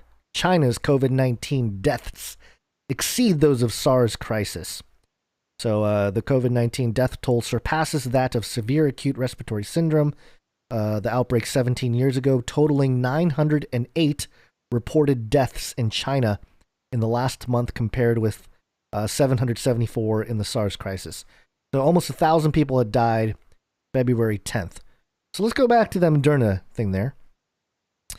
And February 7th, first clinical batch, which was funded by the Coalition of Epidemic Preparedness Innovation, was completed on February 7th. I just find the timing of it so interesting because... Yeah, I'm sorry. Read that again. What exactly was completed? The first clinical batch, which was funded by the Coalition for Epidemic Preparedness Innovations. So they had a batch of vaccines 3 days after the United States declared a public emergency. Yeah, 3 or 4 days. 3 days 4 to days. create the vaccine. Yeah. I mean, am I overstating that? I don't think so. I mean, unless some of our medical professionals in the chat can say otherwise. Well, so to be clear, it is the first batch. It's the first batch. The first trial batch. Yeah. But they had to have been working on it, even if they were working on it since December, when it was first sort of publicly acknowledged that this weird little disease existed in China. That's still just 2 or 3 months, and they had a batch of the brand new mRNA vaccine ready to test. Yeah, 4 days after they publicly acknowledged something might be wrong. Right. And yeah, we see the Event 201. We know about all that stuff in 2019. We know about Fauci saying, something's going to hit the presidency in 2017. We know about the funding in 2015. How could any mainstream believing, good, orthodox science believer bowing down in the temple of science, how could they not think that that's suspicious? It's just really convenient. They're like, hey, we're working on this vaccine. Outbreak. Oh, perfect. Oh, we just happen to have serendipity. I mean, you talk about 4 days. That's like a UPS trip from the lab to the testing facility. That's not even, that's just delivery time. Let's take a look at a couple more of these dates here. So February 25th, CDC says COVID-19 is headed toward pandemic status. Headed toward. They haven't even announced it an official pandemic. Yeah. March 6th was the cruise ship. Remember the cruise ship? That's when people started kind of freaking out, like, oh, people they're all gonna die. March 11th, the World Health Organization declares COVID-19 a pandemic. So that's the 11th of March. All right. Now the first, let me get back to the Moderna article here. The first, let's see, the first participant in the NIAID-led phase 1 study of the Moderna COVID-19 vaccine. So like an actual jab, right? The first participant was dosed on March 16th. Really? Five days after the World Health Organization called it a pandemic. I mean, that's quick. They're on it, man. They're just Now I want to okay. Now this is obviously suspicious. I mean, even if, the whole thing about the mRNA, the whole selling point about this new type of vax is, oh yeah, we can just whip up a vaccine real quick. Like, we don't need the 5 years anymore to find a vaccine. We just whip it up. When something pops up, we just whip it up. Boom, we're done. That is kind of their selling point. Yeah. But the fact that it had never been done before, there had never been a widely distributed mRNA vaccine outside of a clinical setting. And they just went from, even if, let's just say, Event 201. Yeah. When was Event 201? November? I think it was October? September or October, yeah. Yeah. So for those who don't know, I'm sure you all do, but Event 201 was a tabletop Dungeons and Dragons campaign that the World Health Organization and all sorts of world health leaders played. They played a tabletop RPG to just see what would happen if there was a crazy new coronavirus, literal coronavirus, that popped up and spread throughout the world, caused a pandemic. Oh my gosh, what would we do? Well, they played that game. And then 2 months later, it all started. So, I mean, even if they started developing the vaccine, which is impossible unless they already knew the sequencing of the coronavirus. The virus. Yeah. That's real quick. And they look at this. They didn't even isolate it. Remember, it took them for some people still claim they still haven't isolated it, but there's also some other outlets that said, yeah, we figured it out pretty, earlier than they claim, which still 4 days is not enough, but okay. Yeah. Well, just for context here too. So March 16th, the first phase 1 trials begin, Moderna vaccine. And if you go back to that timeline, a day after that first phase 1 clinical trial started, University of Minnesota begins testing hydroxychloroquine. Oh, that's funny. So it's like, all right, well, the vaccine's already in the works, but hey, it may be a few years or 6 months, but still, we need to figure out, if there's any treatment. Yeah. It's just the timing wise, it's kind of like any objective person can look at this and be like, wow. They either got really lucky or something else is going on. Yeah. I just think because we knew about the NIH and the NIAID and the funding and the partnership and all that with developing it. We know that that NIAID has a patent to this technology with Moderna, and we talked about all that many episodes ago, but the timeline was not something that at least I knew about. I did not know about. That is news to me. And then 4 days after the declaration of the, they didn't even call it a pandemic. It was just a public health emergency. Yeah. 4 days after that, they are shipping the vaccine for the first trials. By May 12th, the U.S. FDA granted the Moderna COVID-19 vaccine fast track designation. On May 29th, the first participants in each age cohort were dosed in the phase 2 study of the vaccine. And on July 8th, 2020, the phase 2 study completed enrollment. So, I mean, the ball was already rolling before they even announced a worldwide pandemic on this vaccine, which Again, kind of suspicious. Hey, thanks, Trump. I know. Operation So awesome. Hyperspeed or whatever. Warp speed. Warp speed. Yeah. Another little thing to mention from this article that I have highlighted. It says here, the Biomedical Advanced Research and Development Authority, BARDA, part of the Office of the Assistant Secretary for Preparedness and Response, ASPR, within the U.S. Department of Health and Human Services, HHS, is supporting the continued research and development of the company's COVID-19 vaccine development efforts with federal funding under contract number, and it gives the contract number, a big long number. BARDA is reimbursing Moderna for 100% of the allowable costs incurred by the company for conducting the program described in the BARDA contract. Oh, how convenient is that? The U.S. government has agreed to purchase supply of mRNA 1273 under the U.S. Department of Defense contract. So a company that had never put out a product. No, in 10 years, no product, Moderna. In 10 years, no product, suddenly got the entire project paid for. They didn't have to put any of their own money into it. And then got the contract, got product purchase, which did not exist.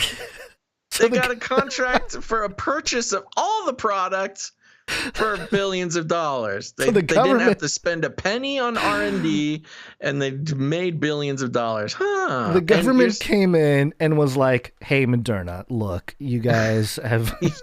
I know you guys are worth $2.4 billion and have never had a product out in the market. Here's unlimited supplies of money to build your thing. Just give us the patent, and then we'll buy it from you. And come on, right? And who was that guy? Who is that really famous guy who like has a lot of connection and the finances wrapped up in Moderna? You know, he's got that really strong connection. Oh, what is his name? He just got divorced. Oh, you mean William? William Gattes. Gattes. Oh, William Gattes. He's got a mustache and a sombrero. Have you seen that picture of him like walking around with khaki shorts, and he's looking a little chunky, and all the gray shirt. Yeah, all the comments were like, "This guy wants you to eat fake meat." Yeah, I like the flatten the curve comment. Oh yeah, Billy Gates out here not doing a great job flattening the curve. I think that might have been a deep fake thing. Really? I think somebody played around with that a little bit. Yeah, if you check the lighting, there's a strange light source that comes out of nowhere. Okay. But still funny. Yep. All right. Well, speaking of things that make no sense, Gons. Oh, great. Speaking of things that make absolutely no sense, let's head on over here to theglobeandmail.com. This is a Canada outlet. And it says here in the headline, why it's time to stop wiping down groceries and other COVID-19 cleaning measures that don't reduce transmission risk. Science. At the Confederation Center Public Library in Prince Edward Island, returned books are quarantined for 72 hours. Wow. Returned books are quarantined for 72 hours. You filthy books. Filthy books. Get over there. Always isolate, you filthy, disgusting books. These books really get around. In Toronto, the library system's COVID-19 protocol on its website required that returned materials be set aside for 96 hours or more until they are safe to circulate. Every Loblaw banner store in Canada is still doing increased sanitation processes, including frequent deep cleaning of all areas of the store. Quote, in fact, we go above and beyond what was required, said Loblaw Director of Corporate Affairs, Mark Boudreau. I like Loblaw. Adding that some of the groceries chain's COVID-19 cleaning protocols might become permanent. Ooh, I mean, look, I'm not going to argue if a grocery store wants to clean more. I've certainly It's just sad that it took a pandemic, a fake pandemic, to get everybody to clean up after themselves, you know? It shows really what we were crazy like. Conspiracy theorist guns. Across Canada, individuals and institutions are maintaining the same deep cleaning and product quarantining protocol that came to be expected at the start of the pandemic. But experts say that it's time to move past hygiene theater. I know, I like it. Or cleaning behaviors that give people a sense of security and protection, but are actually unlikely to reduce the likelihood of COVID-19 transmission. Fake news. Fake news. Let me wipe myself down with bleach. You know, I'm not going to lie. You do go out like the movie theater. I've been to the movie theater a couple times. Bringing my beloved movie reviews to the show. And at the beginning of a movie, they play this video that is complete, I mean, I guess, literal hygiene theater, where in the theater they assure you that it's been cleaned and deep cleaned. And they're like, don't worry, this is a safe space for you and your lack of germs. Everybody's wearing masks. Look, here's some video of our employees wearing masks. We also wipe down high traffic areas all the time. And you see, they're wiping down counters, wiping down handles, things like that. And we also make sure to sanitize every movie theater seat before we let in a new movie. And it shows this guy with this crazy sort of flamethrower gas spewing gun. And they're what? It's just like fogging. It fogs the whole, and he's spraying it on the seats at, this like futuristic sanitizing situation. I'm like, wow, they are really taking this seriously. Yada, yada, yada. You finish the thing. And the movie gets out, and I'm waiting in the movie because I wanted to see if there's a scene after the after the credits. Yeah. You kind of have to do that nowadays. Mm-hmm. So I was chilling, hanging out, just watching to see if there's a thing. No scene. Lights come up. Movies. They're like, okay, get out of here. I'm the last one there, and I stand up and turn around, and the cleaning crew is in there. The ones that should have had the flamethrower of sanitizing machine. Yeah. It is just the grumpiest looking teen. No, not even a squirt. No. He just has a rag. And it's a wet rag that he's just so haphazardly, just no gusto. He does not care. He's by hand wiping down these seats, and he's not wiping down the seats. I mean, one brush over the headrest and he's on to the next thing. So it really was just like this propaganda of sanitation that had no basis in reality. And, that's fine. I'm not scared. Well, I'm just funny that they have to like virtue signal and then they don't follow through with it. I flip-flop on this issue here in my own mind, because on the one hand, cleanliness is nice. I like things clean and wiped down and all that, especially if you're out in public. On the other hand, the cleaning products that are being used probably aren't good unless they're using like organic stuff. And also, our immune system gets stronger by coming in contact with all kinds of different things, right? There's always that argument. I remember, rolling around in mud and stuff when I was a kid and coming home dirty, just getting my hands dirty and all kinds of stuff. And, I'm fine. I probably ingested things that aren't exactly recommended by the powers that be in terms of cleanliness. Over time, and especially, a Japanese family, you got the raw fish, so yes, you gotta, just soak it in shoyu, which is soy sauce, so it'll be fine. But, but I feel like I have a pretty strong immune system. I don't get sick really ever. And if I do start feeling sick, I get over it fairly quickly. So that's the other side of the argument. It's like, okay, if we're going to have this crazy, Andromeda strain, hermetically sealed type of situation, the threat better be equally as scary. But no, I agree. I mean, it's kind of a balance. I mean, on one hand, I would prefer that they clean the movie theater because you never know what's going on in there. I agree with you on that. But in like hotel rooms and stuff, you always go in there. There's other ways to get your germs and work up your immune system. Anyways, that was my own experience with the hygiene theater. Let's continue here. And the environmental impact of disposable wipes, the cost of disinfecting supplies, and the burden on restaurant and retail employees to maintain strict COVID-19 cleaning measures are further reasons to start being pragmatic and stop wiping down groceries and mail. Quote, part of the problem that we're having, I think, as infectious disease doctors and virologists, is getting people to understand that simply knowing that a virus is present in something on a surface or in an aerosol doesn't mean that's an efficient way for the virus to get itself transmitted, because viruses undergo all kinds of changes that can affect its infectivity.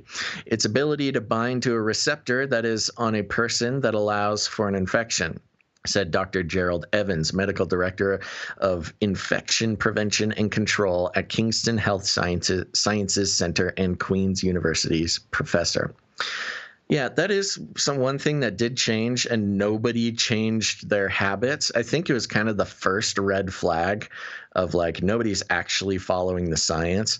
It was pretty early on. I think it was like maybe August of 2020, which I guess wasn't that early on, but August of 2020, if I had to guess, was when they came out and said like, oh, it actually doesn't spread on surfaces at all. Like it can stay there, but it's very hard for it to go from a surface into your lungs. It's you don't really have to worry about that.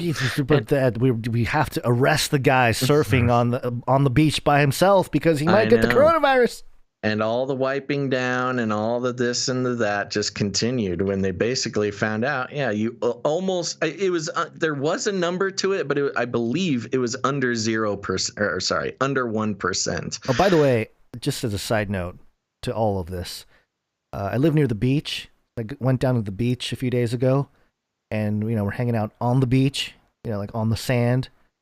No masks. Nobody's wearing masks. Good. It was glorious. It was like, it's great news. Those Californians waking up. Yeah. I think I saw maybe one person wearing a mask, and I was like, what are you doing? Everyone giving him the stink eye. There's always somebody that sort of just wants to stay that way. Yeah. Anyway, sorry. Go on. They're criminals. Gotta facial recognize them. Yeah. I know, we keep getting distracted. I'll keep going here. Dr. Evans added that one of the issues with disposable wipes is that they contribute to, quote, the overall problems of trash. Dr. Peter Juni, scientific director of Ontario COVID-19 Science Advisory Table, said that in public spaces and community settings outside of household, the risk of service transmission is relatively low and can, quote, easily be addressed through conventional cleaning without deep cleaning, deep disinfection, and by using hand disinfectant. In outdoor public spaces such as playgrounds, ultraviolet light also helps to decontaminate surfaces, Dr. Juni said. You mean the sun? Yeah, kind of funny. They do say ultraviolet light. Don't worry. Stay inside, everybody. You might get the virus if you're outside, other than the fact that the sunlight can prevent people from getting, whatever, and the vitamin D. Go on. Sorry, I keep distracting you. Dr. Evans referenced one German study that showed grocery stores as a source of any sort of COVID-19 transmission was, quote, decidedly uncommon. Again, probably related to the fact that people don't really spend a lot of time in a grocery store, he said. But COVID-19 cleaning protocols, particularly in grocery stores, are comforting for some people. Yeah, I agree. Such as Toronto-based professional photographer and videographer Rob Stelez. Quote, honestly, I think it's mentally relaxing a little bit, said Mr. Stelez, who received his first dose of the vaccine last month, but still carries a pair of disposable gloves in his back pocket and disinfects every mail order package before letting it sit on his balcony. The guy's vaxxed. He puts on gloves, disinfects mail, and then lets it sit out on the balcony. Where for birds others, COVID can poop on it. Yeah, for others, COVID, watch out for the avian flu. For others, COVID-19 cleaning protocols have become a distraction. Dr. Lehan Parks, an infectious disease specialist and microbiologist through McGill University and Jewish General Hospital, who works in infection prevention and control, 3 lines 3 lines of text it took to get through that guy's title.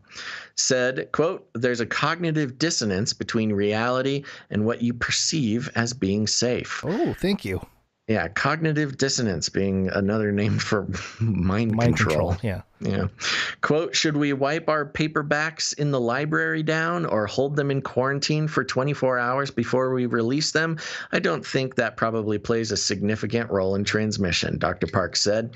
"Rather, this focus on surface disinfection takes away from, quote, what's really important," Dr. Park said, such as, quote, "improving ventilation in spaces where we know we have the highest risk of transmission, like our long-term care facilities, etc., or reimagining physical space for individuals in workplaces and in institutions." Mike Barber, a copywriter and editor who lives in Toronto, said he used to quarantine his cannabis shipments from British Columbia before deciding it just added to his anxiety. Maybe something else was adding to his anxiety, but go on. Mr. Barber said he now thinks of the burden of COVID-19 cleaning for grocery store workers, retail workers, and servers. Quote, "People who are bearing the worst of it are people getting paid the least to do so," Mr. Barber said, "and especially as the evidence is borne out about transmission, I've been very curious to see when businesses in particular are going to stop those practices. While experts agree that hand hygiene should remain a lifestyle habit beyond the pandemic," we can all agree on that. Wash your hands. Wash your hands, just in general. It's not a political statement. "And that getting vaccinated is the best form of COVID-19 protection." Okay, whoa there, mister. Big jump. It's time. Wash your hands, change your genetic makeup. Well, that is a good point of analysis, the equating washing your hands and getting the vaccine.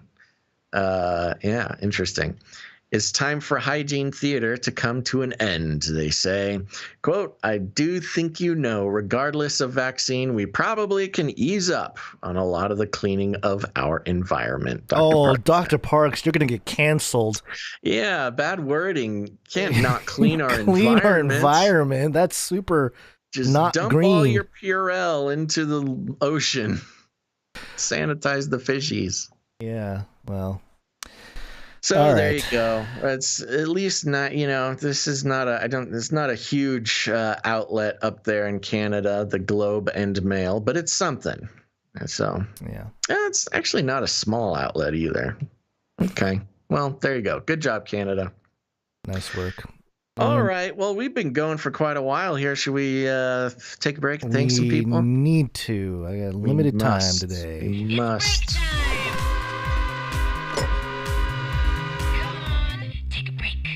What time is it for you? 2:34. Are you kidding me? Oh my gosh. All right. We'll have to zoom through some stuff.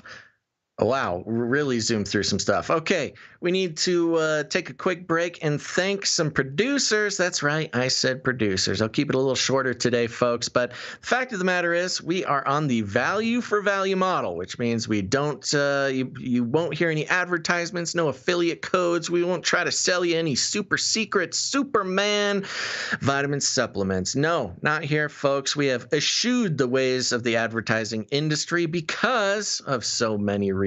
But to put it frankly, it's mind control, and it's bad for your health. It's bad for the world. Big companies like Google, Facebook, the Silicon Valley tech giants, they're the ones who make all their money from advertisement. In fact, the advertising industry is responsible for the other big problems in the world. Things like big data collection, privacy concerns, facial recognition, corporations teaming up with the government in order to control the people. It's all wrapped up in advertising. Advertising is a practice in mass mind control, and it's got its roots not only in the U.S. government, but also some strange, esoteric, occultish type of folk. And so, you know what? It just didn't seem right for us to take the easy way out, just say yes to all these offers for advertising that continue to pelt us in our inbox here. But instead, we are taking a very unprofitable stand against the advertising industry, and it's called the value for value model, and it's simple. We create value. We do it 3 times a week, and we just try so hard at it. And if you get any value out of what we do here on this show, whether you've watched or listened to 1 episode or 10 episodes or hundreds of episodes, it's just an opportunity for you to put a number on that and put it back into the system and this is just very serious, that, the show only continues because of the support of the producers. And it's a good feeling. It's a good feeling for the producers. You take some ownership, take some responsibility for your own media future instead of just getting whatever for free and just letting advertisements come into your brain. And, it's kind of just a lazy way to go through your life. Instead, why not become a producer, support a show that you appreciate, that you get value out of, and become part of the team that makes it happen? And that's who we're going to thank right now. Now, here's the thing. There's many ways to support the show, become a producer. You can do it with your time, your talent, or your treasure. And we're going to start by thanking those who are helping out the show financially. We are truly grateful. We could not continue to do the show without the support of these producers. And if you're out there and you might not be taking this as seriously as some of the other producers, consider, what other forms of media are you getting that are free from the bias? Not just free from the bias, but also free from monetary reasons for holding your attention in one place. That's very few, whether they got YouTube monetization or Twitch monetization, or maybe they do advertisements or have affiliate codes. I don't know. I'm not saying they're bad people. I'm just saying we need to consider the ways that our media are funded. And we take no corporate money whatsoever, because every corporate sponsorship is a form of censorship. Instead, we are fully funded by listeners just like you who join the team, become a producer. Now, the first way to do that is by heading over to patreon.com/CCNT for Canary Cry News Talk. That's patreon.com/CCNT. And Gons, we got a couple of producers coming in over there. Are you ready? Ready. First, I want to thank Jay Good coming in. It's a monthly producer of the show. Leaves a quick note here. Love the show. Only wish you would invite KJ on once in a while. I'm having brain surgery on Tuesday, and while I'm freaking out, I do look forward to some time off and listening to your shows. God bless. Oh my gosh. Brain surgery. Well, Producer Jay Good, we'll be praying for you. Yeah. You hear that, producers? Put Jay Good on your list. Yes. And we hope the brain surgery goes well. My goodness.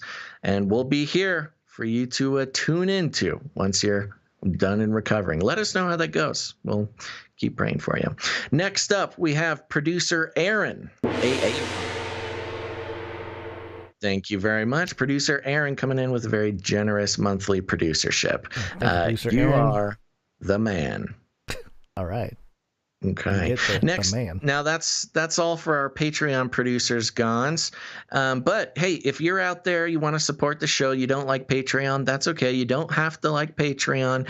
We support you. That's why we have canarycryradio.com/support. canarycryradio.com/support. That's right. canarycryradio.com/support is a great place to become a producer. You can read all about the value for value model. You can learn about the Canary Cry Roundtable of Knights and Dames. You'll have some options there. You can come in as a monthly recurring producer. It's a great set it and forget it option. We're so grateful to our monthly producers. We don't always get to say thank you to you individually, but you're in our hearts. But if commitment is not your thing, you can go ahead and make a one-time producership in any amount. There's also cryptocurrency options, all sorts of fun things. Gons, who's coming in on the PayPal? All right. We have many recurring producers on PayPal. We appreciate all of you. But for today, first up, we have Kim W. Thank you very much. Kim W. coming in with, the gas price producership. Yeah. Kim W. says, keeping with the theme, this is the gas price in Estacada. Estacada might be my new gas station if I can time things properly. Okay. Kim W. always on the mission to find the best gas prices. And thank you very much. $3.24 is the gas prices in Escadada, if anybody's wondering.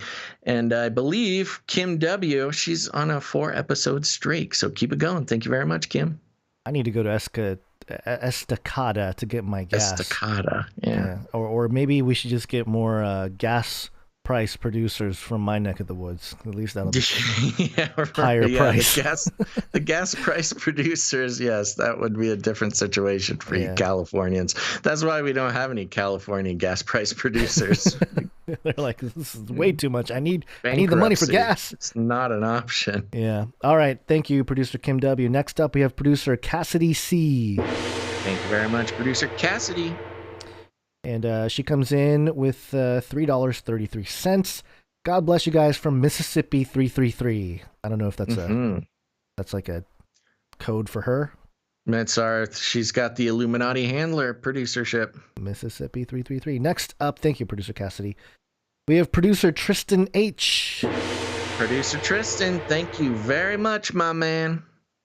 Coming in with the was that the show number? Show episode number producership. Yep. Is he on a streak or no? Is he? No, not anymore. Oh. Let it go. Dropped it last episode. Oh, okay. Unless there was a mistake, but you're the numbers guy. Me? Yeah. I'm not the numbers guy. Well, okay, we're not getting to this. Next up, we have producer Ciara. Thank you very much, producer Ciara. And Ciara, she sent us a note. She did. Are we reading that note? I think so. I mean, Are we prepared? Not 100% prepared as always, but she did give us a quick update from the Florida meetup, and she says, "Hello. So my Florida trip to Florida was awesome. She said I spent a week at Disney parks and Universal, but did take some photos of some symbolism and other things I found interesting, and I have the photo up on the screen there. Okay. No RSVPs for the meetup. A lot of inquiring, but not for sure. Was this from? Is this the update? Oh yeah, it is. Okay. And then she says, I was able to meet an awesome couple who would like to be anonymous, but are part of the community, and the wife has been listening to y'all since the beginning. She's awesome, and we had a wonderful time. No voice memos or pictures. It was, but this weekend was crazy, and like I mentioned, they like the anonymity. Basil understands. I understand. Yep. And I hope that people will join the California meetup, and I'll promote the location soon. God bless. And yep, here's the image for those of you watching. Looks like there's a Basil sign. There's a pyramid, a glass pyramid. What looks some like Buddhas, some Buddhas. It looks like a flat disc Earth on something. Some kind of all-seeing eye mural. Where was this? Disney World? Universal Studios. Disney Parks and Universal. So. Disney Parks and Universal. Okay. Yeah, the all-seeing eye. All right. Well, that sounds very fun. I want to go to Disneyland. Yeah. Well, maybe I should do a show from Disneyland. Well, Disneyland is in California. Disney World is in Florida. So. I know. Well, I wouldn't go to Florida. I guess I could. It's further away, though. Yeah, I made a YouTube video. To Disneyland. I made a YouTube video about my trip to Disneyland a few years ago. Ooh. And lots of occult symbolism going on everywhere. But Did you get a churro? Did you eat a churro for your video? I don't think so. Oh, those churros. All right, let's keep going. Yeah, those are all right. The funnel cakes over at Knott's Berry Farm are better. Thank you very much, producer Ciara. And hey, everybody out there, look, I get it. Maybe it was a busy weekend, but you guys got to go to these meetups. Yeah. Okay. Yeah. Thank you, producer CR. Next up, we have producer Alicia M. Thank you very much, producer Alicia M. No note. No nothing. We appreciate it. Next up, we have producer James H. Thank you very much, producer James H. I believe he's on a 10-episode streak. Yahoo. Good job. Thank you very much, producer James. Do I get to play the streaker jingle? Nope. Oh, Oh, yeah, you can play the streaker. Yeah, I forgot about that. On the streak. Nice. Yeah, okay, good. I forgot about that. Okay. Next up, we have producer Nicole H. Thank you very much. Nicole H. has a note here. Hey, Basil and Gons, it's my birthday. Woo. Spreading the love with a pocket full of sevens. God bless you both. All right, Nicole H. Did you want the... Let's do it. Let's birthday jingle her? Yeah. It's my birthday. It's my birthday. Happy birthday to Nicole H. Happy birthday, producer Nicole H. And thank you for the $7.77. And Nicole H. is not my sister. My sister's birthday today too. Remember? Top of the show. Right. Top of the show reference. Okay. Callback. Yep, Come on. Yep. I got it. Cool. Good callback. Happy birthday, Nicole. Next up, we have producer Scott K. Thank you very much, producer Scott K. Also on a streak, keeping it going. Yep. Oh, you want me to give him the streaker jingle too, or do you think? Of course. Okay. All right. They're on a streak. You know, you coming in with complain about not giving a thing, and then now anyway, go on. Sorry. I forgot about it. I didn't complain. $14.32. I wonder what it means. Thank you very much, Scott K. Thank you. Next up, we have producer Sir Casey, the Shield Knight. Woo! Thank you very much, Sir Casey, the Shield Knight. Oh, actually, Sir Casey is also on a streak, and this is the 12th episode in a row. Oh my gosh, and I forgot to come up with a new streak name for this one. Well, I'm just going to come a running start at it. We'll see what the Holy Spirit provides. Sir Casey, you're might as well be walking on the sun, Sir Casey. They're on the streak. What? That didn't make much sense. I've created a world in which when people are on a streak, the titles for the streaks are, I've set myself on a course where it's just like an increase of temperature, on right. Fire, heating up, on fire, lit. And I just had to pull that one out of nowhere. Might as well be walking on the sun, Sir Casey. Eventually, we're just going to go to... It's hot up there. Are we just going to have heat death at the end of this? Yes, you are. You go on a streak long enough, there's just heat death. You are the purple core of a collapsing star. All right. Thank you for that, producer Sir Casey, Shield Knight. Next up, we have producer Mark. Thank you very much, producer Mark. It's coming in. Matti. Oh, this is great. Yes, this is NW Matti, our microbiologist for the show here. Mm-hmm. Yes, and just a reminder, today's producer segment is dedicated to all the Canary Cry medical workers. That includes the nurses and the doctors and the researchers. Producer Mark coming in with 1995 and sends a note to recognize your dedication of show 342 to medical workers, doctors, and scientists. Here's my donation of $19.95. This represents the year I received my PhD in microbiology.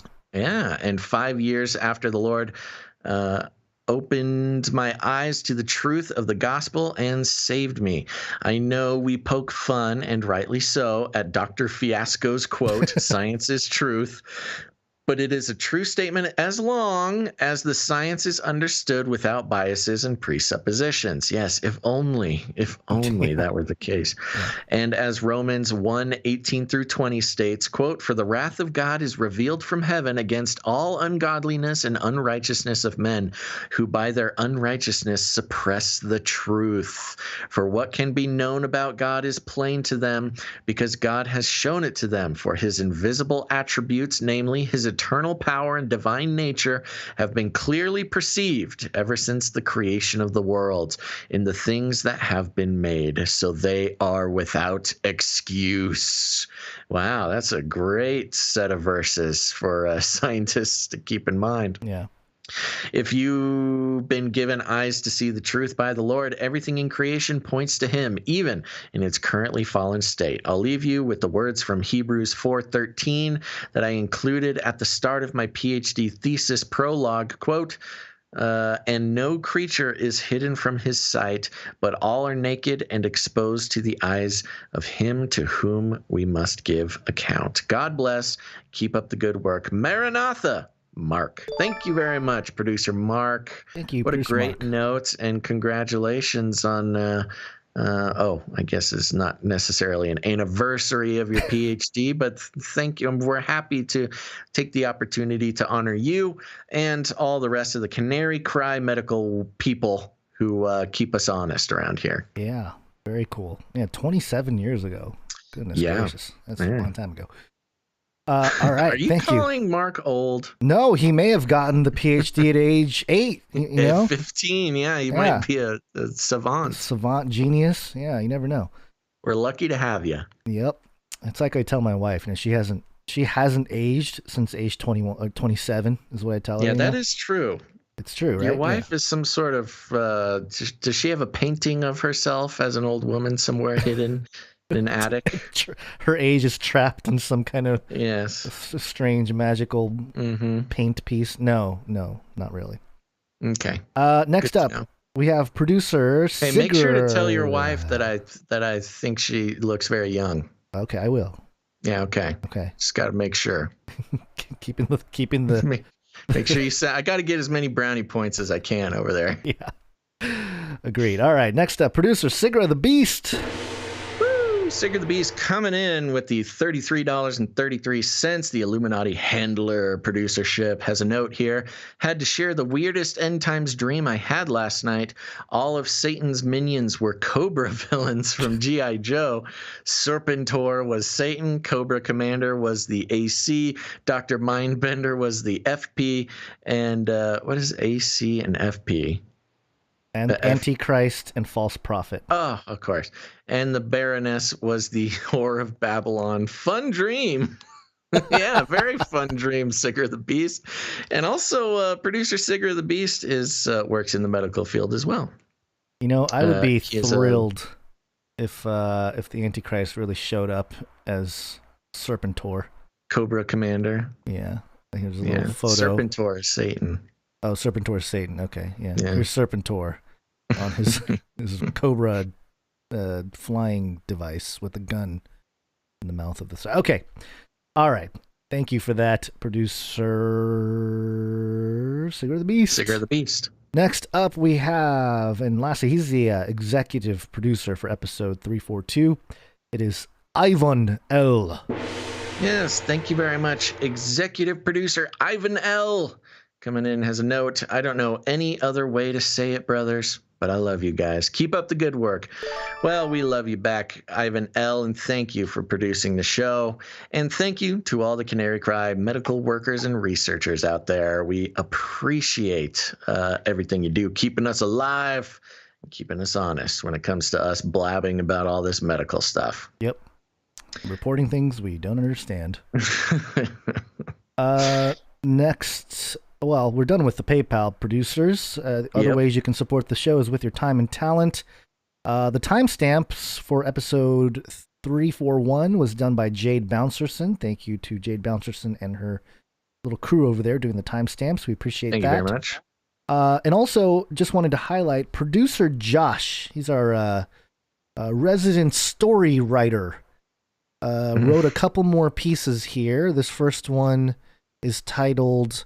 let's see, Basil and Gons Grow Old, Part 1, a short story about Basil and Gons.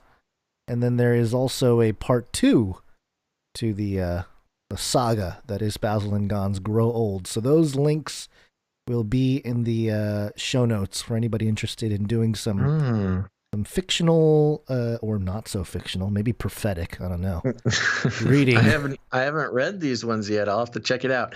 I read the Basil and Gons Go to NASA. That one was fun. That one was definitely fun. If you guys have not read the Canary Cry short stories that Josh has been writing, get the links in the show notes. Head over to canarycrynewstalk.com. Yeah, we appreciate that. This is the kind of, well, this is more talent. This is not just time. This is time and talent, I would say, to write something like this. Yeah, of course. So we appreciate that, producer Josh. Keep it up. And other ways you can produce the show is with your jingles, which we don't have any today, but we do have artwork. One art, please.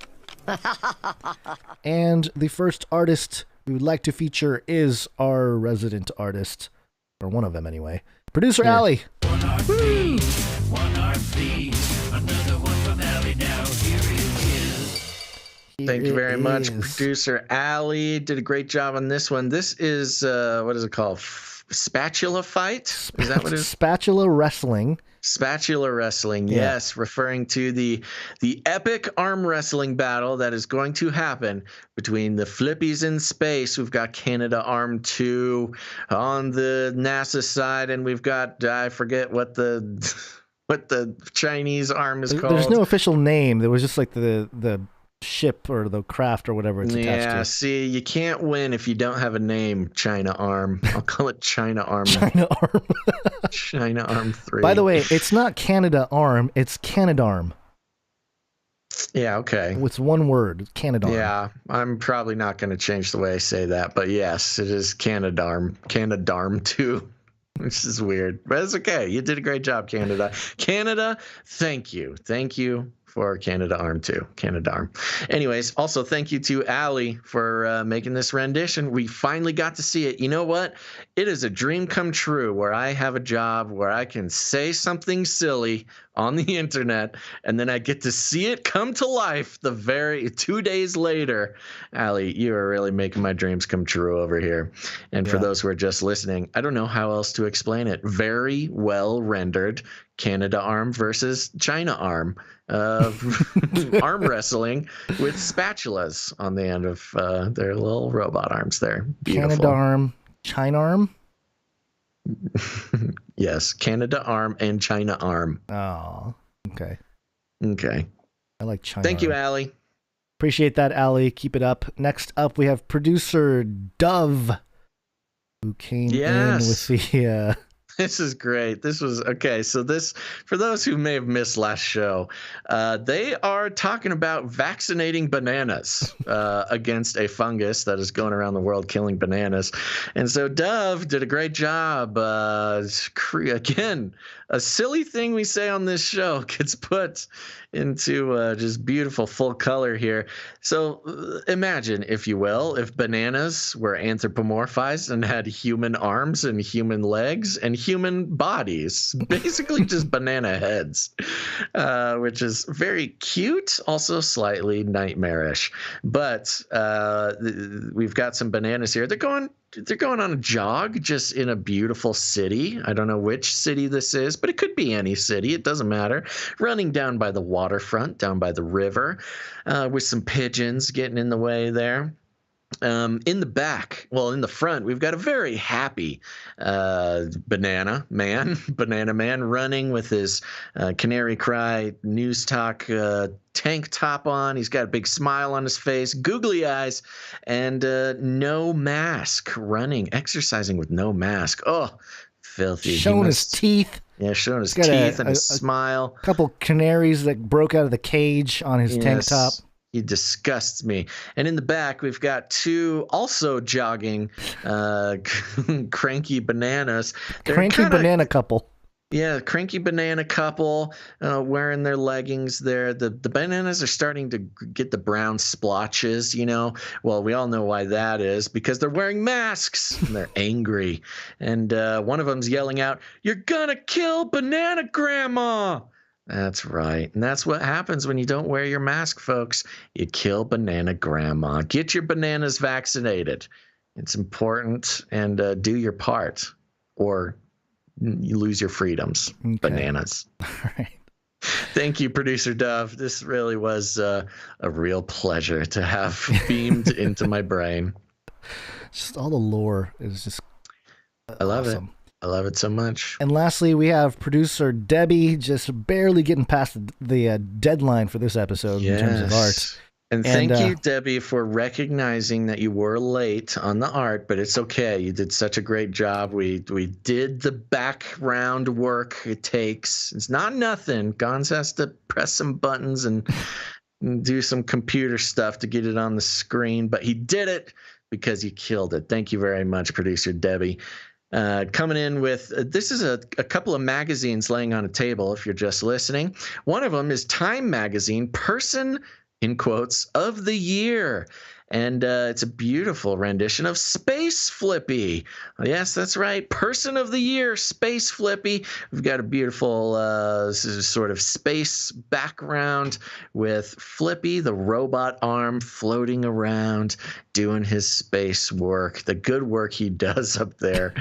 And underneath the Time magazine is a Bon Appetit magazine. With a frying pan thing, maybe an iron skillet with something cooking.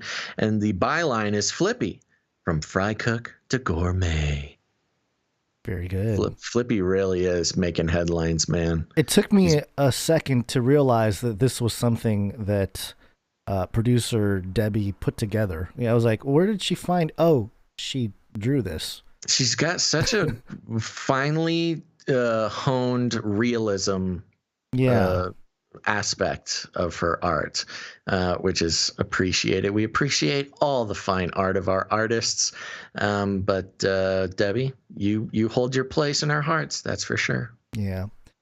All right, I think that's it for the break. We are basically at my exit time. I know, but we're doing a bad job. I think we need to read this note. Do you want to save the note? I think we should read the note. Okay. Oh, the note. Yes. Yes, we need to read this note. Yeah. We got a note from, let's see, Paul G. He's one of our recurring monthly producers. And if you don't know, Paul G came in on episode 333 for our Knighthood special. And it was very heartwarming. He used the opportunity to dame his mother, who is Dame Sissy Sue of Sassafras. Mm-hmm. And we have an update about Dame Sissy Sue of Sassafras. Here we go. Basil and Gons, I wanted to write you a quick note to let you know my mother, Dame Sissy Sue of Sassafras, has been released from nursing home prison. And her memory... Hallelujah. And her memory shows great improvement. I want to thank you, the Canary Cry community, and producers for diligently praying for my mother. Getting to hug my mother for the first time since November 2019 was an answer to our prayers. Praise God. I would like to do something to celebrate this blessed occasion. I was thinking about commissioning a piece of artwork from the Canary Cry Artists Guild. I propose a challenge to create a logo or something similar to represent the Canary Cry producers. I will donate $100 to the show in the name of the winning artist. They will receive full producer credit and will count towards their knighthood. What do you think? I think that's a wonderful idea. Wow. The note continues, my suggestion is to present the challenge on a Monday and have the artwork submitted for Friday's show. This will give the artist a week to produce their piece. I will then review the artwork over the weekend, select a winner, and the winning artist will be announced on the following Monday's show. Please let me know if you have a better recommendation on the show to present this challenge.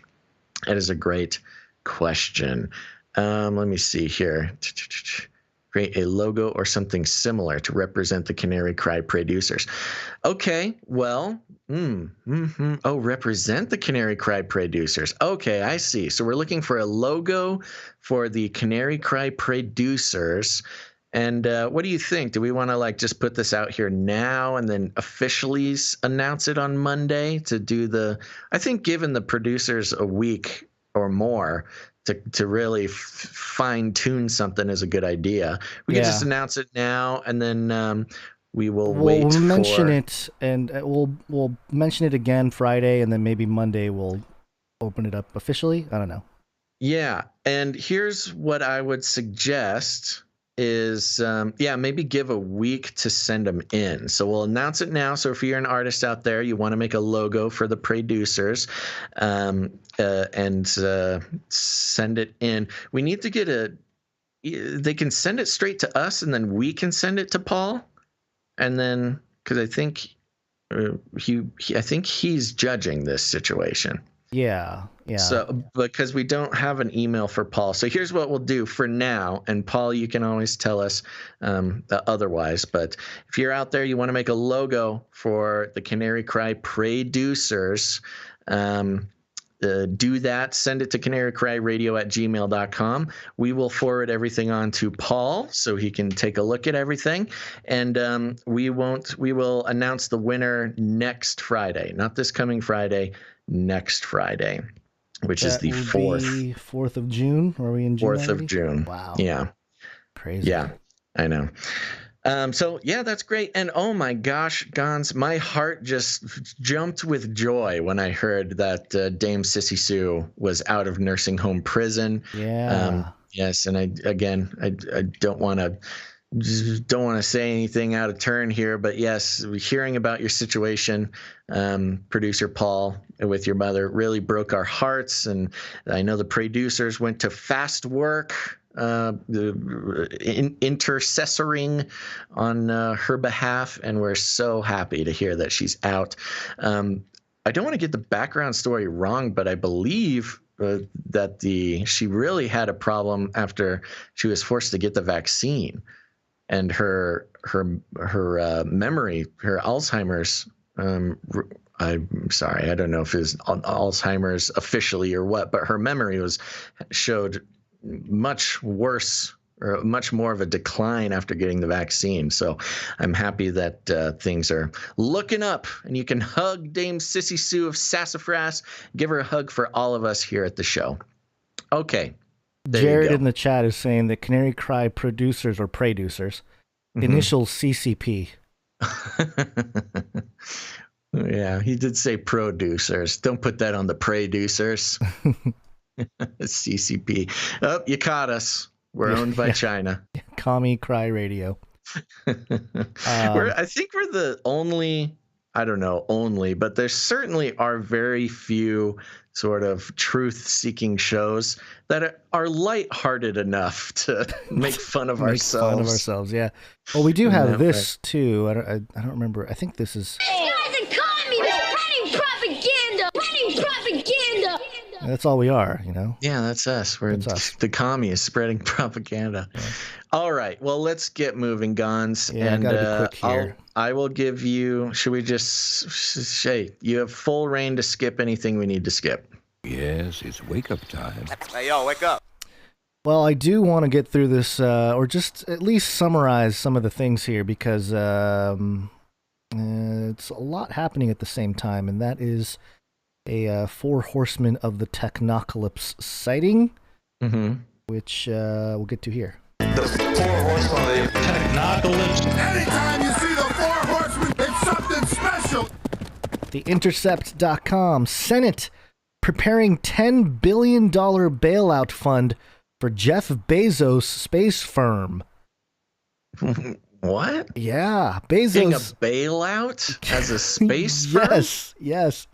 Bezos' Blue Origin lost its bid for a major NASA contract to Elon Musk, but the Senate is ordering the agency to give a second one now. What? Jeff Bezos' space flight company Blue Origin has lost a multi-billion-dollar contract to Elon Musk's SpaceX. Congress is preparing to the ground for Bezos to win a contract anyway, ordering NASA to make not 1 but 2 awards.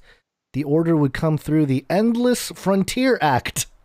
I'll tell you one thing that's endless is the money printing going on. Yeah, that is the endless frontier, is we can give away as much money as possible. That's your tax dollars, folks. This is the government being mommy, going, hey, share with your brother. Yeah. Hey, Elon, no, share your $10 billion with your brother. Yeah. For no reason. Yeah, the Endless Frontier Act, a bill to beef up resources for science and technology research that's being debated on the Senate floor this week. An amendment was added to that legislation by Senator Maria Cantwell, a Democrat from Washington, to hand over $10 billion to NASA, money that most likely would go to Blue Origin, a company that's headquartered in Cantwell's home state. So there you go. I mean, I don't want to belabor the point, but that's I don't know. What's the point of having anything if they're just like, it's corruption. This is yeah, corruption. No I mean, kidding. this is as okay. We're going to become Commie Cry Radio for a second. When you hear Bernie say like, oh, there's socialism for the rich, but there's not socialism for the poor in America, he's not entirely wrong. And this is a great example. Elon Musk put in the work, got the contract, and as far as in private space agency goes, Elon is killing it. SpaceX is the best. Blue Origin lost the contract because they suck at space travel. And they lost the contract. Propaganda for the space travel. The contract goes to Elon, but it doesn't even matter. Can you imagine if you had a business and you fight and you're a better company and you get a contract and then the company or whoever just gives money for no reason to your competitors?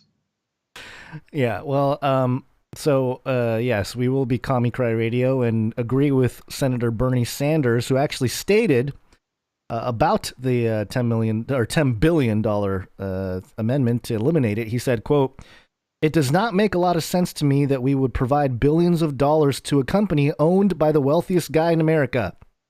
Hey, I'll give him a cookie for that one. Good job, Bernie. The government is giving Jeff Bezos, richest man in the world, $10 billion for what? For not having a good space company. He gets $10 billion.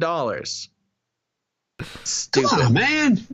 It's crazy. It's outrageous. This is one of the most outrageous.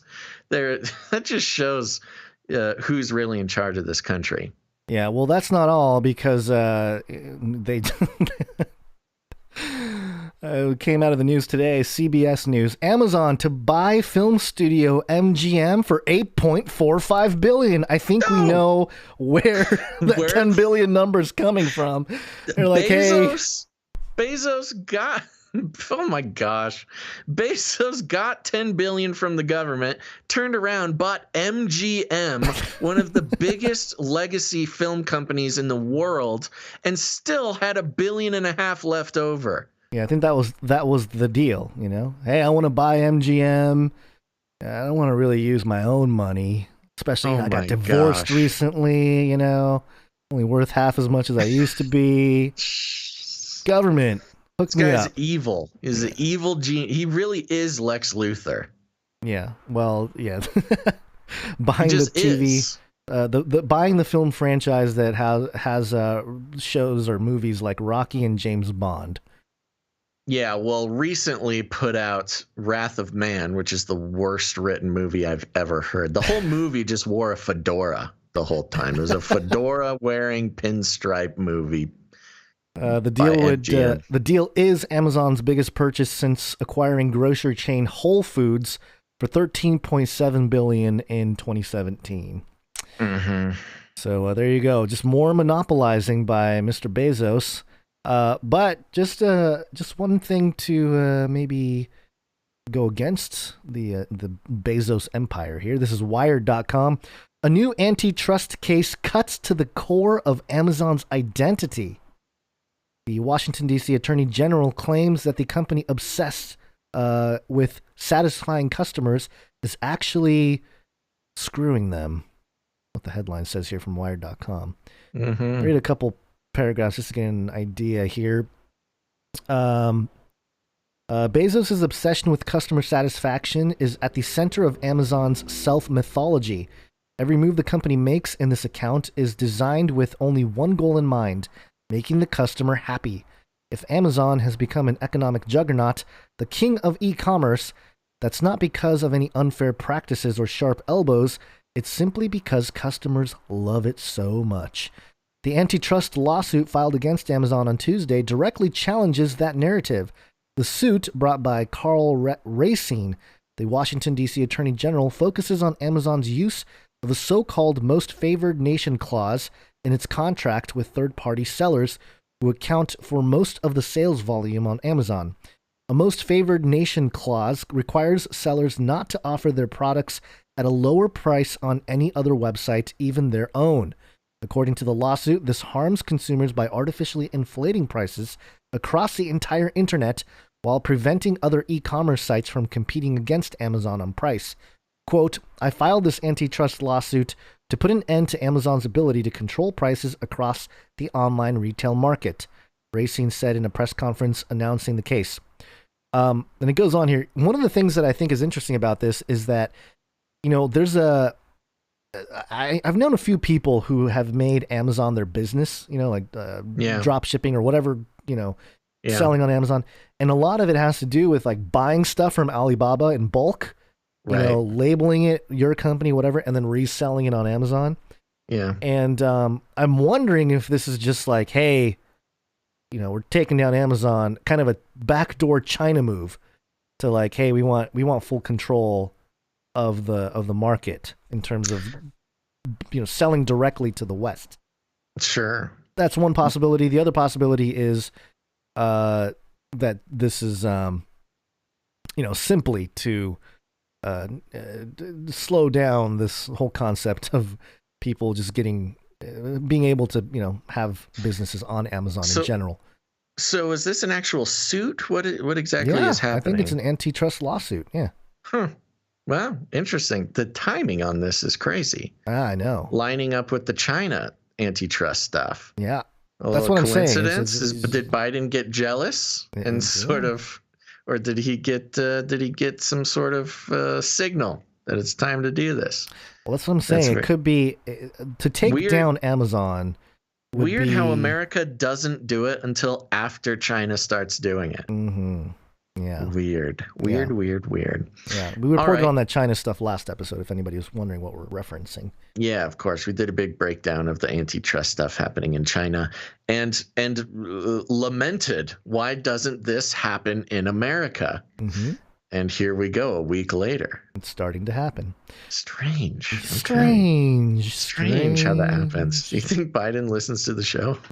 Come on, man. Oh, no. He listens to our show and then he compliments us. Oh, it's really a productive segment, man. Oh, thanks. Thanks, Joe. Hairy Legs Joe. You want to keep moving? Yeah, keep moving. We got this from the Space Pope Reptilian. Space Pope Reptilian. I continue to watch Futurama. We've been getting some good clips from Futurama. All right. And I saw one of the Space Pope Reptilian episodes. It made me feel all warm and fuzzy inside. Nice. The headline, this is from the Guardian.com. Pope Francis queries Vatican Media's ability to reach an audience. Pope Francis has challenged Vatican Media employees to justify their continued work, asking them how many people actually consume their news in a critique of the office that costs the Holy See more than all its embassies around the world combined. Wow, sounds like a great gig for those bloggers over at the Vatican. It's like just always pro Pope, right? Yeah, if you're looking for production work, it sounds like the Vatican is spending money. Francis visited the Dicastery for Communication, Vatican Radio, and the headquarters of the Vatican's newspaper, L'Osservatore Romano, which is marking its 160th anniversary. He appeared to use the occasion to lay down the gauntlet at a fraught financial time for the Holy See. Facing a major pension funding shortage and a projected €5 million deficit this year, Francis has ordered salary cuts from between 3% and 10% for Vatican employees, both lay and religious, and paused seniority bonuses for 2 years. Ooh. Francis has vowed not to fire anyone to offset the economic crisis created by COVID-19 and the pandemic-related shuttering of one of the Holy See's main sources of revenue, ticket sales from the Vatican museums. But in a That's a weird twist of events there. But in a warning of sorts to the Vatican communications staff, he opened the unscripted remarks on Monday with a pointed question. Quote, "There are a lot of reasons to be worried about Vatican radio, l'osservatore, but one that touches my heart, how many people listen to Vatican radio? How many people read l'osservatore romano?" He's asking Francis for some data analytics. Show me the demos, baby. Show me the numbers. Hey, Pope, if you get on the back end, you log into the back end of WordPress, you might be able to get some numbers yourself. You don't have to ask people. Anyway, sorry. Go on. He said their work was good, their office is nice and organized. Great. But there was a danger that their work doesn't arrive where it is supposed to. He warned them against falling prey to a lethal functionality where they go through the motions but don't actually achieve anything. Oh my gosh, can you imagine the Pope I know. questioning your work like this? Yeah. The question has been posed many times since the Vatican's communications office consumes more of the budget than any other department. According to the latest figures, the Dicastery for Communication had a 43 million euro budget for 2021, about 20% of the total. Its expenses are greater than the combined expenses of the 10 smallest Vatican departments. The Vatican has long justified the costs because its communications operations are at the core of the Holy See's main mission, to communicate the Catholic faith to all corners of the globe.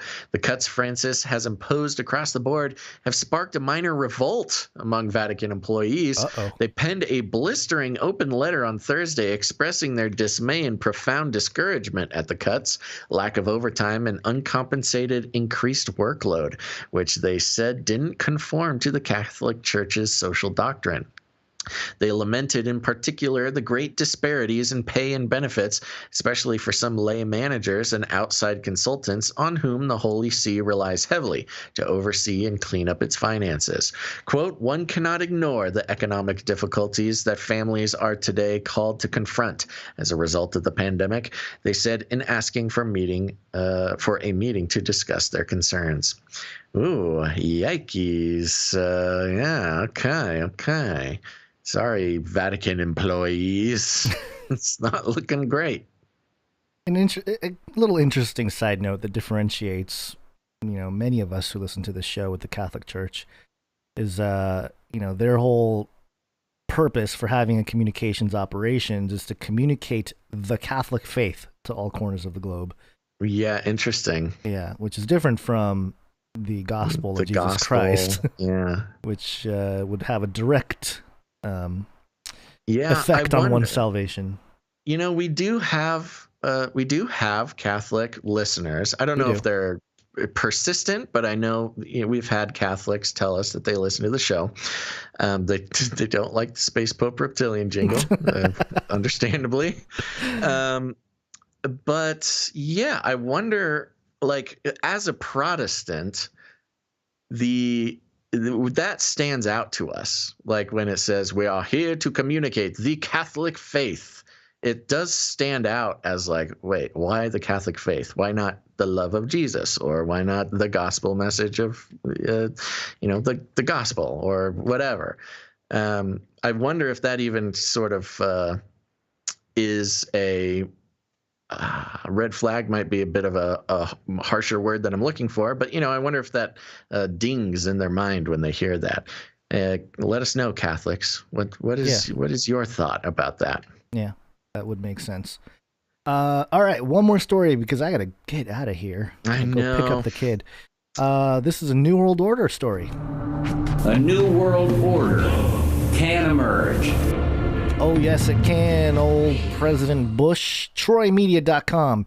Is a new world order on the horizon for the energy sector? The world must act quickly on climate change, says the International Energy Agency. To meet the net zero emission targets and limit the worst impacts of climate change, a sprint is absolutely essential, says Paris-based IEA, the energy watchdog for the Organization for Economic Cooperation and Development. Reaching net zero emissions will require a huge decline in the use of fossil fuels, falling from almost 4/5 of total energy supply today to slightly more than 1/5 by 2050, the agency said. To meet the emission targets, the report underlines that oil demand can never rebound to its 2019 peak of 88 million barrels per day and must decline nearly 75% to 24 million BPD by 2050. It also envisions a 90% reduction in coal use and a drop in natural gas usage by 55% by 2050. Okay, all right. I mean, they're asking for a lot there in terms of reduction. Well, that's the plan. I know that's the plan. I know it's the Green New Deal. But isn't a lot of the coal stuff like pretty clean now? I thought it was not the same kind of. Anyway, you don't have to get into it. When it comes to the energy industry, the propaganda on both sides is very strong. I've seen a lot of stuff that the coal industry is not as bad as it's made out to be by all those hippies, millennial hippies, and but I have seen some like pretty crazy things where it's like, oh, coal actually cools is better for the earth. We got to burn coal to keep the earth going. Burning coal fixes climate change. I'm like, okay, well, that's probably also not true, but somewhere in the middle, I bet. Fatih Birol, the IEA's executive director, stressed that to hit net zero objective and achieve the 1.5 degrees Celsius target, the global energy order, quote, requires nothing short of a total transformation, end quote. The IEA laid out more than 400 recommendations spanning all energy sectors and technologies for what needs to happen and when to transform the global economy from one dominated by fossil fuels into one powered predominantly by renewable energy. No new coal-fired power stations should be built unless they include technology to capture their emissions, it said. By 2030, it says solar and wind should be scaling up at 4 times the speed they did in 2020, and by 2035 there should be no sales of new internal combustion passenger cars. What's going to happen to my car? I'm still paying it off. What about like Jay Leno and his like big car collection? Is just not going to be allowed to drive his like 1920.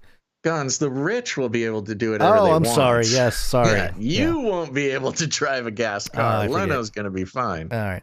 The report identifies batteries, hydrogen electrolyzers, and direct air CCUS, that's carbon capture, utilization, and storage, a method used using chemical reaction to capture carbon dioxide from the atmosphere as the largest opportunities to reduce emission. And it goes on and on and on about what they need to do. Part of this, in my opinion here, and this I wouldn't call it a full prediction, although I think it ties to the alien thing we've been talking about, is if the part of the renewable energy, all this, the Green New Deal, all this stuff, I think is going to heavily align to some kind of advanced technology that will be either revealed or maybe pursued as a result of the whole UFO UAP disclosure. I don't think that's out of the question at all. Because ultimately what we're talking about is technology that's so far advanced, right? We have no idea, or physics needs to be rewritten and blah, blah, blah. Well, if there's an example of these craft that are not using propulsion, especially like jet propulsion, to move, they can start moving in that direction. And I think it's going to be hijacked by the green movement and all that kind of stuff, which... it is sort of the missing link. It is. To get here that quickly, we need literally like a new physics or like a new science to integrate all of it together. It's the higher power missing, ideological missing link. Right. You know, where it needs it literally, you know, they've got the morals, they've got the ethics, they think, you know, they claim to have the science on their side, but there needs to be this sort of, you know, if you think about sort of the mythical archetypal construction of PSYOP, you need you need it handed down from on high. Right. And on one side of the ideology, there's God. On the other side of the ideology, they've tried to make it science, but it just hasn't quite captured the ideology like they want it to. It needs to come on high from something else, and I think that'll be the aliens, or at least that makes sense. The narrative of the aliens or whatever. The missing link that would just really lock that in. Yeah, and it'll bring because what needs to happen is people that not to, and socially it's already kind of happening, but to the practical level, it's got to become inconvenient to use oil and gas emission, all carbon emissions, all that stuff. Right. The technology we have now, combustion, it's got to become inconvenient to the point where it's like, it's not worth it. Really not worth it to continue on with that unless you're like nostalgic about the 1900s or something, or a museum or something like that, So I mean, that's a good point. Yeah, I think nostalgia is always the toxic impulse to keep. That is true. And I think we don't need to look any further than Elon Musk, his tweets about energy and Bitcoin and all that to get an idea of where this is all headed, by the way. Yeah. Just to get a glimpse. Him buying in again was one big step in that direction that couldn't not happen. Right. And the recent crash being due to him saying, "Oh, Bitcoin is all the produces carbon emission, blah blah blah."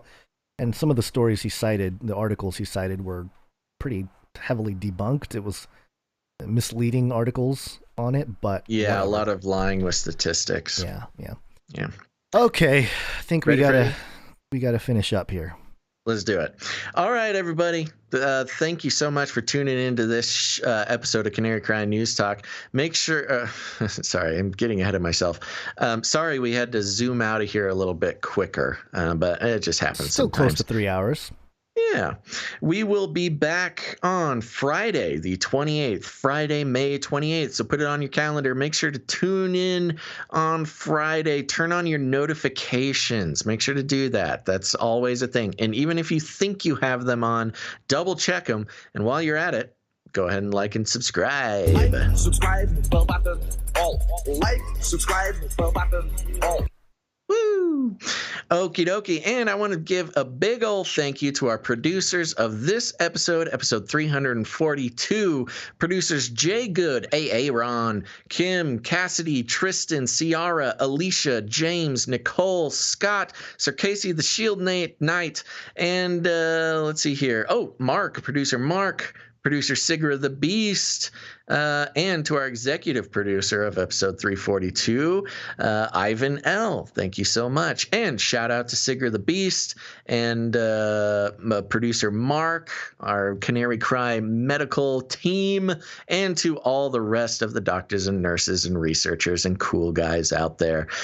Thank you for being tuned into the show. Don't leave out the ladies. You're right. Thank you. And also thank you to Jade Bouncerson for the timestamps. Thank you to producer Josh for the fan fiction. Loving it. And thank you to all the artists, Alie, Dove, and Debbie. Let's see here. And like I said, we'll be back on Friday the 28th. And remember, we'll need some producers for Friday's show. You know what? I think we had a couple of first-time producers for this episode. And you know what? I always get a little bit of a flutter in my heart when I see somebody new support the show. So, of course, I love the warm-hearted feeling I get when people come back to produce the show. But I get that, that little flitter when somebody new does it. So if you want to make me feel something again, and you've never produced the show. Wow, that's quite the pitch. Make me feel again. Make Basil feel again. Oh, man. That's not guilt tripping you into... You can make me feel something again by producing the show. Head on over to patreon.com/CCNT or head on over to canarycryradio.com/support. canarycryradio.com/support. That's right. canarycryradio.com/support. There's all sorts of great stuff over there. Hey, here's the thing. You're going to go there and the page is going to look a little weird. It's just kind of what it is. It's broken. We're fixing it. I promise. But you can figure it out. I believe in you. But you can also support the show in many other ways, such as artists, jingle makers, musicians. Create something for the show. Send it on over to canarycryradio@gmail.com if you like it easy, or canarycryradio@protonmail.com if you like to keep it secret. Go on now and send us a cool piece of art. We'll feature it on the show on Friday. Also on Friday, I'll be reading ratings and reviews. So if you have not done it, I'm talking to you, listener. Yes, you. Yes, the one listening to this. No, not everybody else, just you. Leave a rating and a review for the show. It's very important that we get ratings and reviews on a pretty sort of ongoing basis because it helps the algorithms. Those iTunes algorithms share the show with people that you have never even met, that you may never meet until you get to the pearly gates. So go ahead, leave a rating and a review. It's very helpful. And I will be reading those on Friday. But for the rest of you, share the show. Share it out on your social media. Send it to your friends. Just text it. You always got to do that. You got to spread the good word. And you got friends and family who are starting to wake up to the fact that the world is not what it seems, that they're being lied to on a daily basis. And you can have a part in giving them an area where they feel seen and they can maybe learn something or two. Send them an episode. They will thank you. I guarantee it.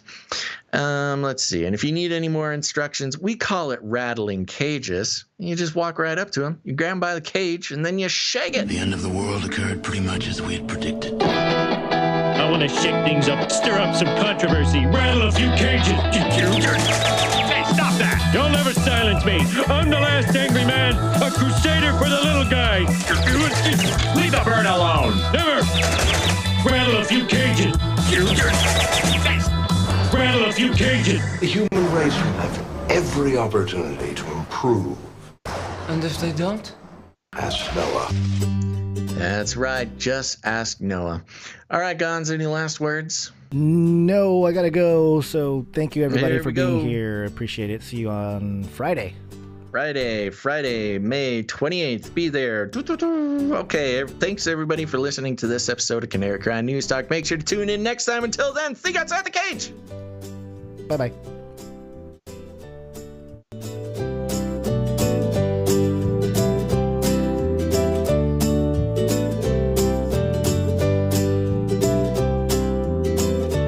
It's really a productive segment, man. Aborted feces. Are you going to believe what you see or what I tell you? Nazis are not welcome here. Everybody loves waffles. Are you going to believe what you see? People don't even read their Bible, for heaven's sakes. We're made by the aliens. Aliens? I tried to tell you. Where are the aliens? Aliens?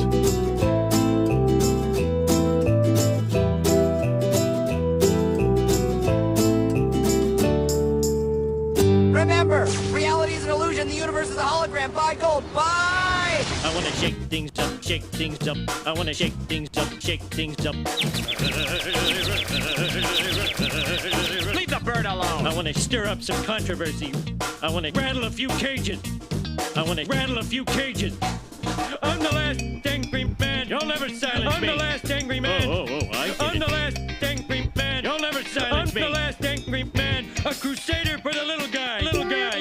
Well, we'll see about that. Whatever, Illuminati. In the future, humans will be confined in a people's zoo. I'll keep you safe and warm in my people's zoo. Aborted feces. I'll keep you safe and warm down in my people's zoo. Come on, man. You and you in my people's zoo. I'll keep keep the cameras on in my people's zoo.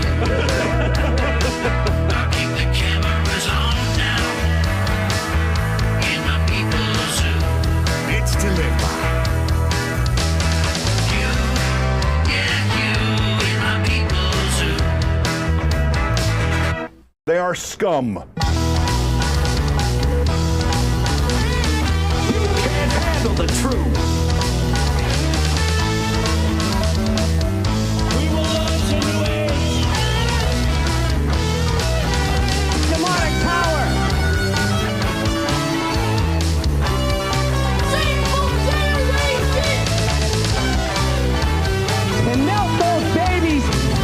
Candles. I'll make you fat and sassy in my people's zoo. Everybody loves waffles. I'll make you fat and sassy in my people's zoo. You, yeah, you. You, yeah, you. You, yeah, you in my people's zoo. Vaccination. I'll keep you warm and safe in my people's zoo. Do not come back, you Nazi psychopaths.